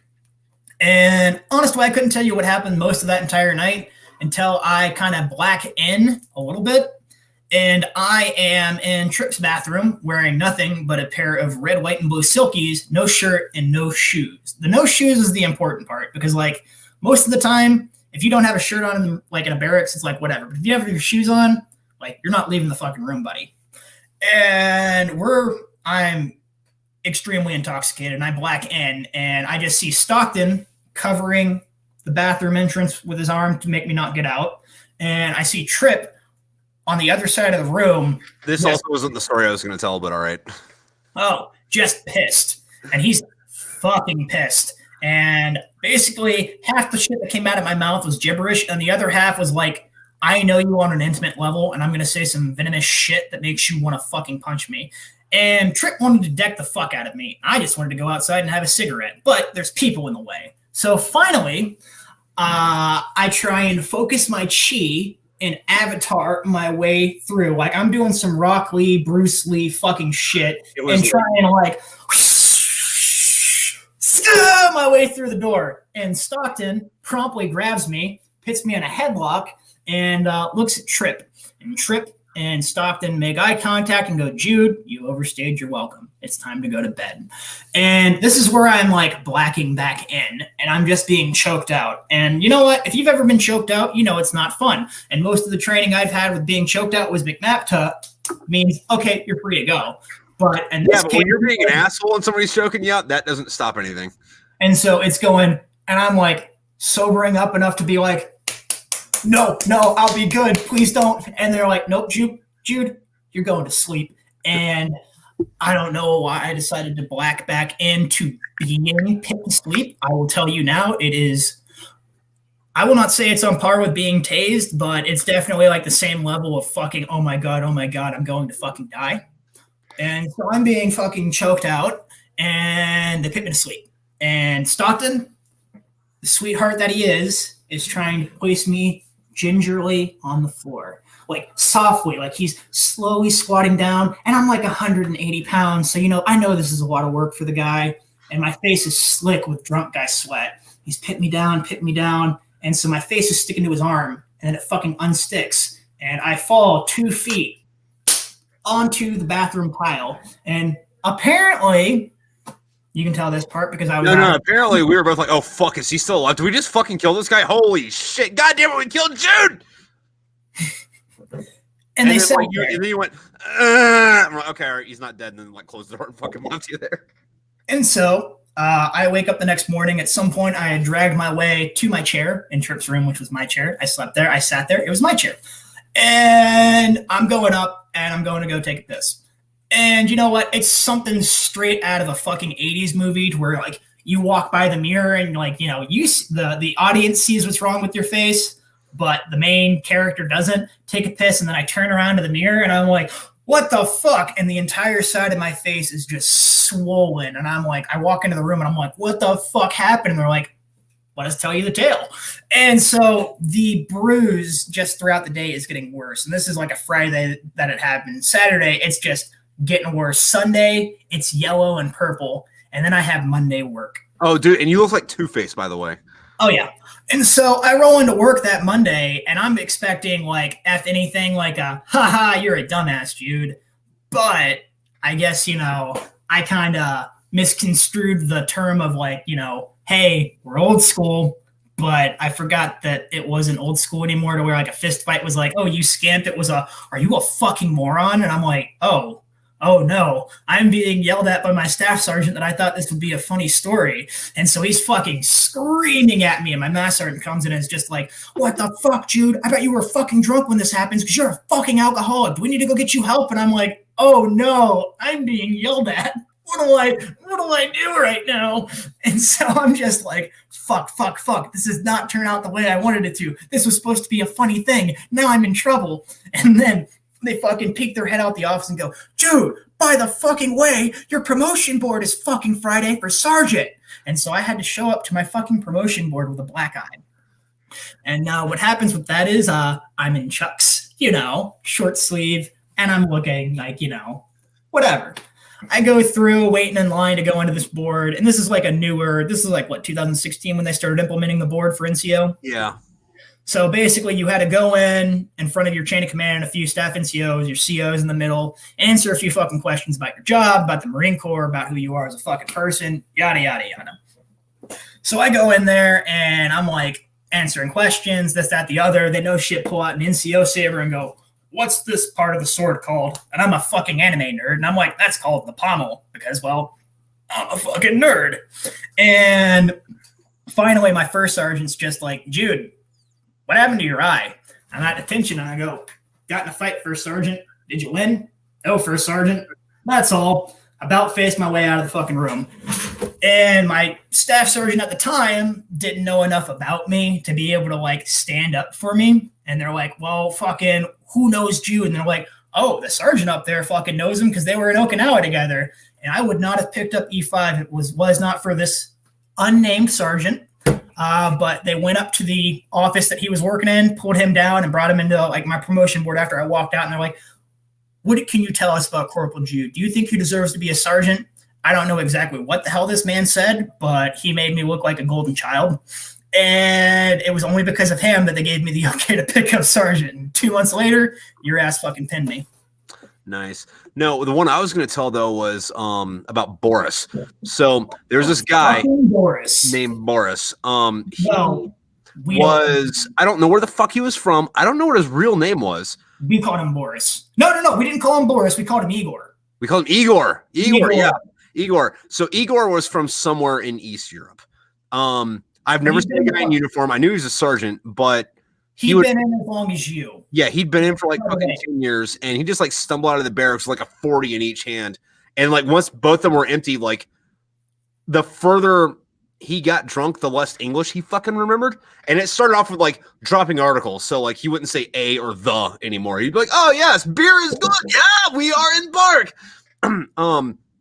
This dude also was maybe fucking 6'1", maybe like taller, but like not too tall. But like, his arms were no shit the size of fucking soccer balls. Like this dude like a fucking monster. 200 and some change of just. Oh, and he was with the barracks that Tripp and all of them stayed at, where all the people I drink with was a logistics. By the way, CLB7. Yeah, he was in the competitor fucking barracks or whatever. But like this dude also like really loved to fight. But like he was awkwardly fucking chivalrous about it. Where it's like, I want to fight, and it's like, all right, cool, you fight. I want to fight. I don't want to fight. Okay, I fuck off. But this one time, Stockton was like super fucking drunk. He's going away party. Yeah. He went to go give Jude a hug, and after the hug, he like sneaked behind and around him, gave him like a backwards hug, and then started choking him out. And like Jude's like, okay, buddy. And then like Stockton gets just a little bit tighter, and then like Jude starts doing the fucking tap out thing. So I grab Stockton's elbow, pull it down, and then punch him in the face. And he still has a fucking, like, I broke his fucking cheekbone. Like, he still has a thing. If you feel it, there's a big crack there. I like bent a fucking like steel ring on this dude's face. But like Stockton's on the ground, like he like does like one twitch. There's like a bunch of blood, and he stands up and goes, "What the fuck? What the fuck? What the fuck?" And then Igor comes over, and he's got like fucking like a steel reserve in one hand, and then like a fucking cobra in the fucking other. And he goes, "We fight." And then Stockton's like, no, I deserve that. And then fucking Igor goes, "Oh, we no fight." And then it was kind of like mopes off. And I'm like, I kind of want to fight the guy now just to make him feel better, you know? Like, dude, okay, so I don't remember most of it. I refer to it as the volleyball kumite. Yeah. Do you remember that one? Yep. Tell that one. I'll allow it. By the way, I look like the most emotional jackass drunk in existence in this fucking story. So I don't remember what started it. We have a running joke about how me and Tripp would diss each other, and yep. It'd basically be like Southern euphemisms of, all right, well, you know what? Your family don't even deserve to live in the South. You're going to end up fucking having a wife and 2 kids in fucking Ohio. Yeah, and I said something along the lines of like, you're the kind of fucking trash that's like from Oklahoma, but doesn't even lie about being from Texas because you're actually from fucking Arkansas or some shit. And I think that is drunk enough. Took that personally. And then I can't remember. Did you drop your pants or did you drop your shirt first? I don't remember what I dropped first, but I was in my underwear. And then I dropped to my underwear, but I was wearing a pair of red, white, and blue silkies. Yeah. So we're in the volleyball pit, fucking like in our skivvies, just like fucking fighting in the fucking sand. And no, there was somebody else there at first that we had them to like be the referee because like we're like, all right, well, you know, let's at least have somebody tell us stop. Somebody starts bleeding, and ultimately, Jude won. We went 10 rounds. Jude got his ass kicked 1 through 9, but he got me in the last one, and that's what counts. By the way, if you're ever blackout drunk and successfully do a spinning back kick in 1 round but still lose, and then cry like, no, I can do it. I can fight. I'm not a loser. Yeah, no. So you do this spinning back kick that you had a running start to, and you kick me, and I'm like, what? And then like I punch you and then like grab on you and like I had weight on you, so like you're like it's like I don't even have to really like actually wrestle. Once we get to the ground, all I have to do is be on top and then just like drop my body weight and like I'm gonna win because like I was big enough back then. But what was it? Armbar. It was an armbar, right? Was it an armbar? Yeah, arm bars everywhere. I think it was something dumb. It was something dumb that I honestly don't know how to do. But blackout drunk Jude did some kind of fucking thing to where you tapped. Yeah, no. And what was the best part about it was during that, it kind of drew a crowd. And then once I was like, all right, cool, I'm done. Everyone else in the barracks wanted to fight you, and you had to like fight like 6 other dudes, and all of them also kicked your ass. And I'm like, I'd stand up, cry for like 15 seconds, and I'm like, okay, who's next? Although, what is it? Fucking, you did give Billy a really good fight. Billy was like what, fucking 5'3", maybe, like also, in shape, dude, like really squirrely guy, but he was also a black belt in Marine Corps martial arts. Oh, well. Oh, man. Yeah, that's my blackout drunk volleyball kumite story, and it is not one of my prouder moments. But I remember waking up the next day with sand burns and bruises all over my body, and it was like one of the most sore, because I've been sore from exercise plenty of fucking times. It was like one of the first times in a hot minute that I was sore from an ass beating. But you got to say, I got fucking hurt. Getting that. Oh, man. Dude, also speaking of sand in weird places, so I was in high school, right? It was like the summer after my senior year, but before I joined the Marines, because I didn't go to boot camp until like November, right? And I was dating this chick, and she lived a block away from the beach, like row of houses, beach, row of houses, her house, right? Gotcha. And Jacksonville, Florida.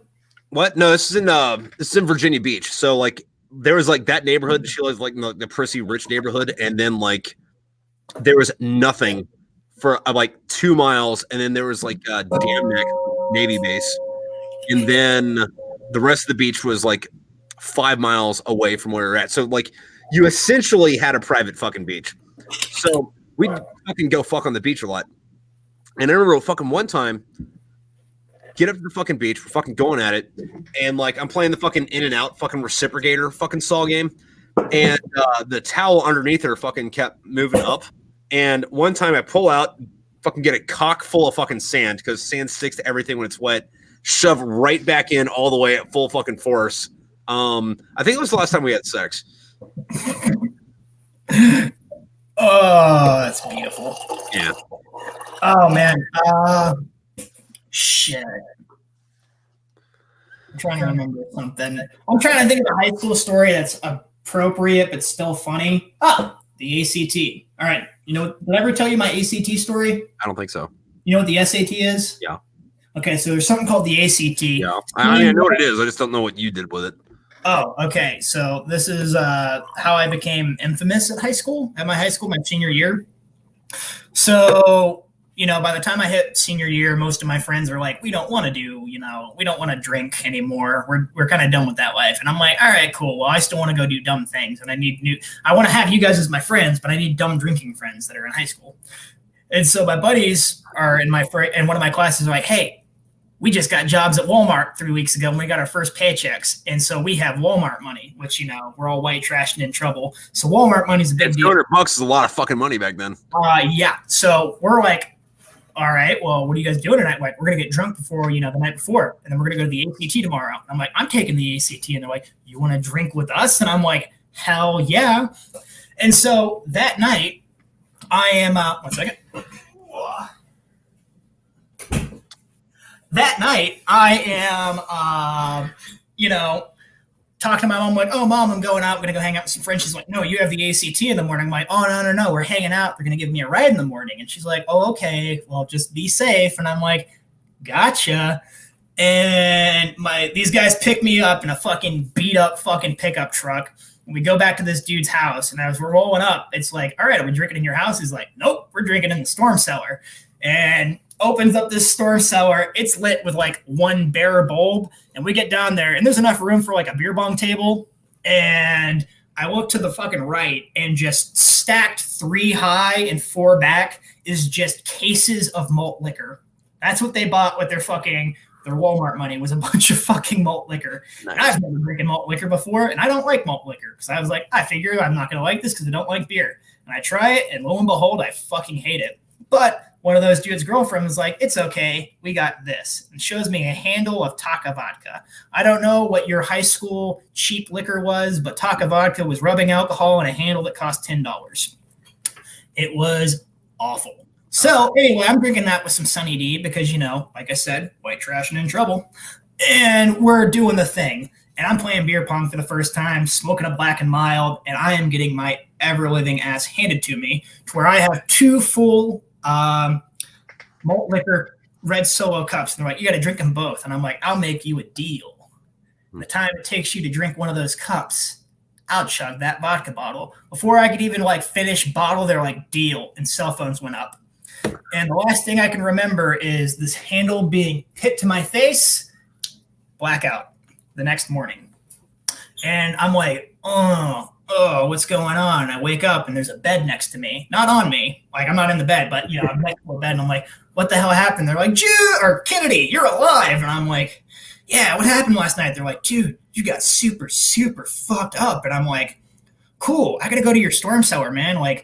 My calculator and my ID is down there. It's like, we're not at my house anymore. And I'm like, we drove last night? They're like, yeah. I'm like, hey, where's my shirt? They're like, hey, you threw up all over it, so it's in the dryer right now. And I'm like, oh, cool, you guys rock. I'm like, what's on my pants? And they're like, vomit. And I'm like, why didn't you take off my pants? To go, that would have been gay, dude. And I'm like, I'm fucking 17, so I'm like, you make a valid point there. Yeah. And I'm like, hey, and I should have asked, hey, do you gentlemen have some athletic shorts I can borrow? Because I forgot to mention this. All the guys I was hanging out with that night were all over 6 foot. I'm 5'8" on a good day. Yeah. And so I'm like, I should have asked, tell me, my good gentleman, do you have some athletic shorts I can borrow? I go, hey, do you have some pants I can use? And they hand me extra large windbreakers. So I'm wearing a pair of extra large windbreakers that I have to roll up and are super baggy on me and a fucking t-shirt. And I'm like, all right, we got to get to the fucking school because the only thing I'm worried about is the ACT. Because at that point I was like, I need to get into college. And we roll up to the school and by this point, panic mode is stopped because we made it to the school. And when I get out of the car, I realize that I am still incredibly, incredibly drunk. And so I roll up, get to the 3rd floor, check my way into the school, and lay down in the hallway. And I'm like, oh, whatever. Most of the senior and junior class of my high school is there, and they're like, what reeks of fucking alcohol and vodka? And I was like, I don't know, but it was me. Because this is back when I had hair down to here, and my hair was like this, because you know how you'll fall asleep and you're... Yep. Yeah. And so I'm walking down the hallway, and the first thing I do is as soon as I turn the corner out of the hallway where all the people are, is I vomit in a water fountain. And I'm like, well, that's not good. And I go to the bathroom and throw up in a urinal for a little bit, and then I black out. I black back into the classroom. And the only thing I remember is I wake up to a teacher going, if you'll look down, you'll have your test booklets. And I raise my hand and go, I don't have a test booklet. And they're like, Kennedy, look down, your booklet's right there. And by this point, the teacher knows, the assistant principal's popping her head in. Everybody's fucking like going into the room to be like, Kennedy's fucking wasted right now. And then they're like, all right, we're about to start the test. Are there any questions? And I go, bathroom. And they're like, go ahead. And I grab the fucking, the metal school trash cans that are just like this tall that people would like throw paper balls into. I grab that, go into the hallway, and dry heave into it for like 2 minutes. And finally, a guidance counselor comes up, who I loved. This chick loved me. And she was like, Kennedy, go home. And I'm like, no, I can take the test. She's like, go home before I have to call the cops. And I'm like, oh, no. The cops. Fuck, I got to get out of here. And so I go to the fucking vending machine and buy a Powerade. And I walk like the 1.5 miles home. And my mom, I go in the house. Mom's like, why the fuck aren't you at the ACT? And somehow hungover drunk me is still like coherent enough to make up a lie. And I'm like, oh, I bought a ticket for the wrong date. It's actually next month. She's like, oh, okay. Well, can you do the dishes? And I'm like, oh, yeah, I got it. And so I'm just trying to do the dishes hungover with my first giant hangover. And I go to my room and I die for like 14 hours. And this entire 14 hours, I wake up like every 20 minutes with fear of like, when are they going to call the school? When are they going to call my mom? But the only thing my saving grace, the only reason I didn't call my mom was because my older brother went to that high school like 2-3 years ago and got in trouble enough to where like anytime my mom went up there, it would turn into hellfire. So I never called my fucking mom. So my mom didn't know about it until I graduated because I told her myself. But I show up to school that Monday and everybody fucking knows. And I mean like everyone. And it's like, I'm now known as blackout drunk ACT guy. And I got in not a lot of trouble, but I kind of got the rep. And I was like, shit, what do I do with this? And, I'm feeling like so down on myself. And finally, I'm in English class. And we're in the library working on fucking papers. And like, for some reason, half of the senior class had to walk through. And like, when they walk through, everybody's just like clapping and giving me a round of applause. And I'm like, oh shit, I'm infamous. This is like kind of cool. Although it was a fucking retarded thing because I missed out on getting a higher ACT score. If I would have done that, I might have gotten a better college scholarship. And who knows where we'd be by this point. I could be a doctor or some shit. Or you could be in fucking Mongolia. Yeah, I really did want to visit Asia. And I did. Technically. But, is what it is. All right. What else you got for me, Tripp? Story time. I don't even fucking know, man. Fucking give me a prompt. I won't fire. Fire?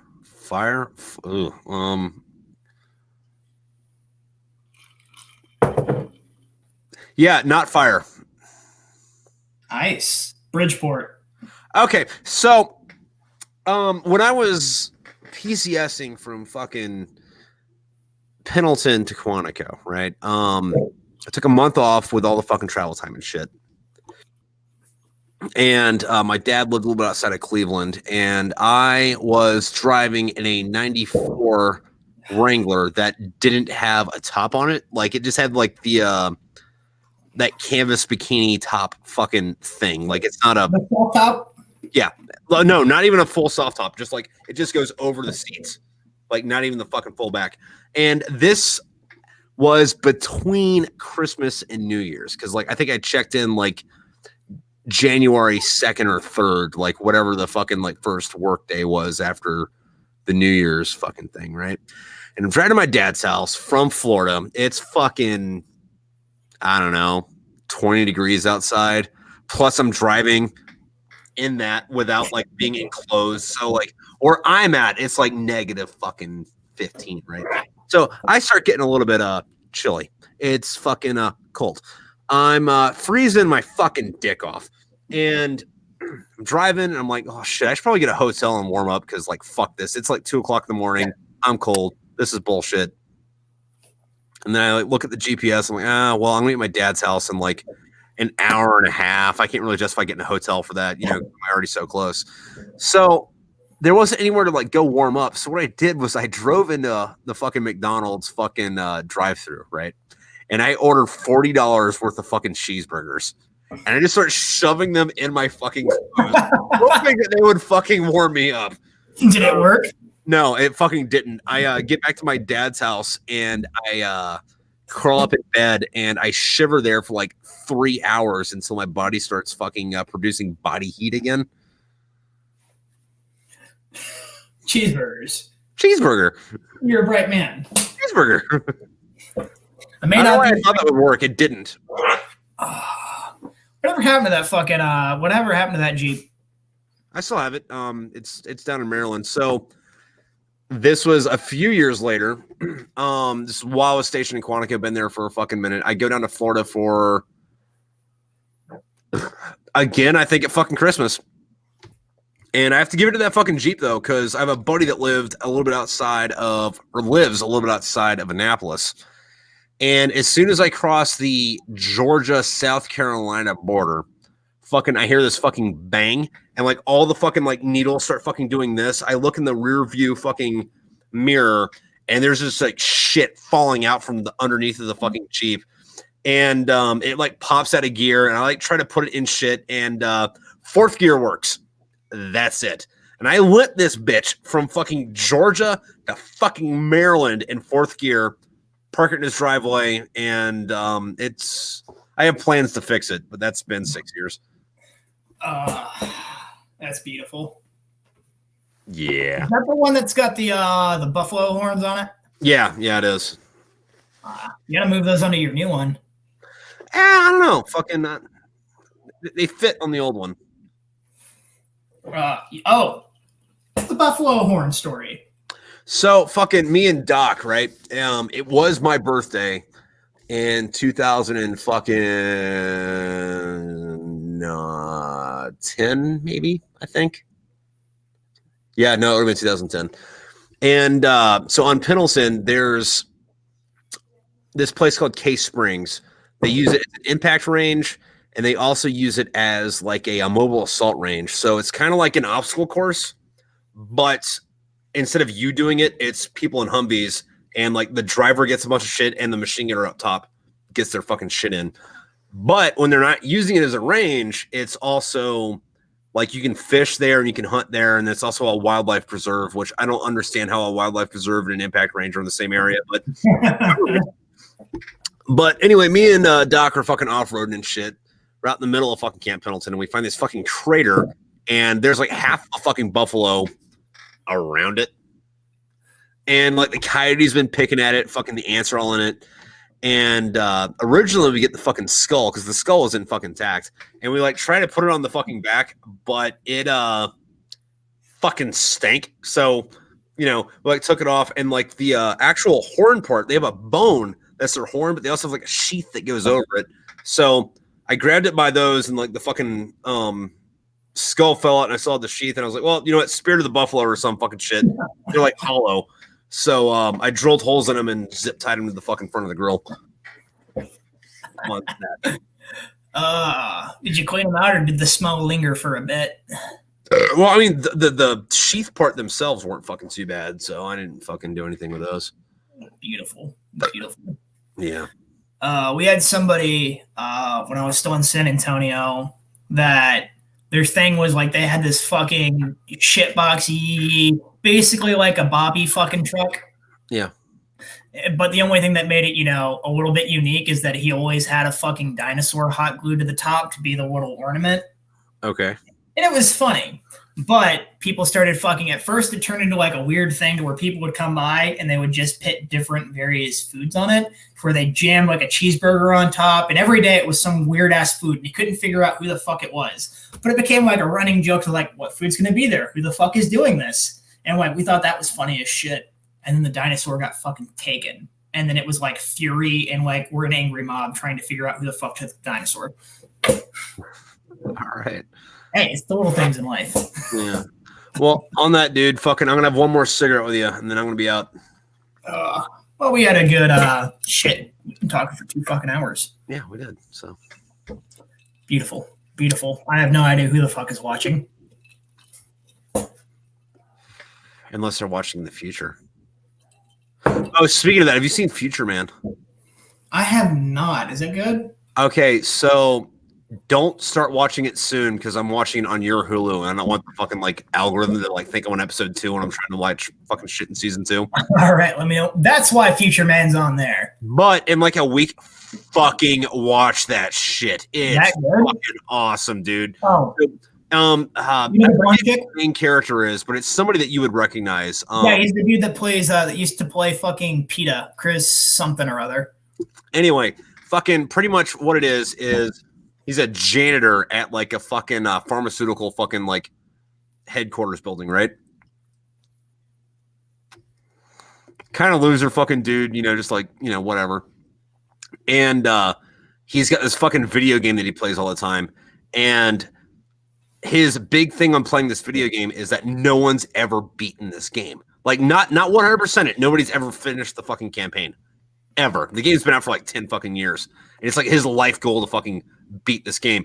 And as soon as he beats this game, he's like, all right, well, woo, yay me, I beat this game. I'm going to get on the internet and look up this game, Roll 34, and start fucking whacking it to it. And then like right before he comes, the room fucking like lights up. There's a bunch of lightning and like 2 people show up and like he blows his load all over the fucking people that fucking show up. And they start freaking out. And it turns out that there was some type of fucking cataclysm 100 years in the fucking future.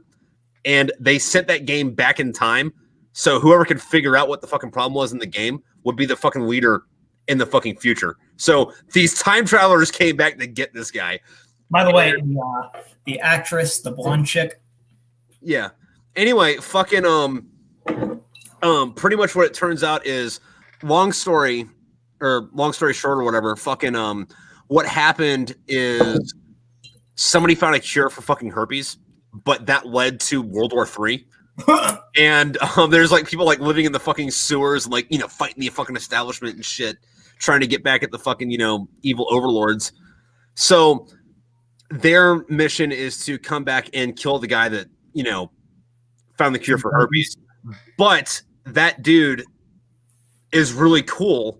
It's played by Keith David, but like the janitor guy, he's really cool. That guy. He's like, well, what if instead of killing him, we just like make him not find the cure for herpes? So they go back in time to like the, you know, the 40s and the 60s and like the fucking 80s and all this shit to like just like try to divert this dude's like life path. And they keep just like fucking him up like left and fucking right.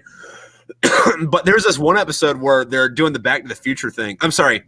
Also, whenever you time travel with someone else, something changes. Like at one point, like somebody's like big, like the one of the dudes switches big toes with like the fucking chick. So he's got this like weird fucking like chick toe, but like the rest of his fucking foot, so he can't walk right. But the janitor dude and like the main fucking like badass, they switch dicks. And like the and they show it a lot. Like the main badass dude, like it looks like 3 fucking Pringles cans. Like it's like abhorrent. It comes down to his knee and is like this fucking thick, right? But after they fucking switch, fucking a couple episodes later, they do the Back to the Future thing where the janitor is at a house and he's at a house party and he realizes that it's the night that his parents meet and his dad is talking to a chick that's not his mom. And he's like, fuck. We've already fucked up a bunch of shit in the past. I have to make sure that this dude hooks up with my mom. I don't know who the fuck my mom is, but I got to get him away from this fucking chick. So he like divides them and he's like, oh, that chick's my mom. So he hooks up his dad and his mom and he fucking like gets his mom's friend and goes upstairs. She's like giving him a hand job. He's like sucking on her fucking tits and shit. And he goes, oh, Vanessa or whatever. He's like, oh, I'm not Vanessa. I'm Carrie. And he's like, Carrie? Oh my God, you're. And he's like pukes all over because you know, up from his fucking mom, right? And he's like crying on the floor, just like puking all over the place. He's like hasn't even drank that much, just like out of pure disgust. And his dad comes and goes, "What's going on here?" And like his mom's like, "Oh, he just had too much to drink." And he's like, "You're such a caring woman. Let me help you nurse this guy back to health." He's like, "Don't worry, buddy. I've been there." He's like, No, you haven't. And then, you know, his mom and his dad end up fucking getting together because of that shit. With his mom. Yeah. I reminds me of the Futurama episode where Fry is his own grandfather. Yeah. Good times. Yeah, I didn't know what to think about that show. I saw some of the trailers, but they never mentioned that. Dude, no. Like, the whole show is fucking golden. Like, there's a part, like, you know how, like, when, anytime there's a fucking movie or a TV show or something, and there's like a team. At some point, the team breaks up. Yeah. Well, because it's time travel, like one of them goes back to the 40s to like kill the kid while he's a baby, but ends up being his fucking nanny. The other one stays in like 1984, like is kind of like a roadie for like Corey Hart, and then like is a major fucking coke fiend, and he starts this fucking restaurant where like the whole fucking thing is like it's in a condemned building, but it's like, you know, like 5-star, like you have to be a celebrity to get in. But the only way to get in is like you can't be invited, you can't show up. Pretty much someone kidnaps you and like threatens your life and tortures you, and you think you're gonna die. And then like they pull the sack over your head. It's like, yes, here's this 5-course meal. And oh my god, I'm at this place. But like that's like, loses this shit. It goes like downhill. It's like, oh yeah, this is unseasoned rat miscarriage. Eat it left and right. And then like Julia Roberts is like, yes. Yep. Okay. I'm straight up gonna have to go onto a different Hulu profile, even though it's on my Hulu, and fucking go start that like right after this. It's so fucking good. That sounds delightful. Yeah. Oh, beautiful times. Yeah, but on that, dude, fucking simper, man. Yo, also, you know, fucking our birthday is next month. What are you gonna do for it real fast? I don't fucking know. Get drunk. Yeah. Same. All right, great fucking finally fucking on the show. I was super happy. Oh, and fucking now that you have Wi-Fi. Yeah. You know, the thing that you talked about at the very beginning, you know, all of his artwork's going to a lot of the proceeds from his artwork, it's going to a really good cause. Fucking check up on your buddies. That's a really big thing. Fucking you never know who's hurting. Yeah. Fucking cheers, my dude. All right. Well, love you, see you around, dude. Love your face. Love yours.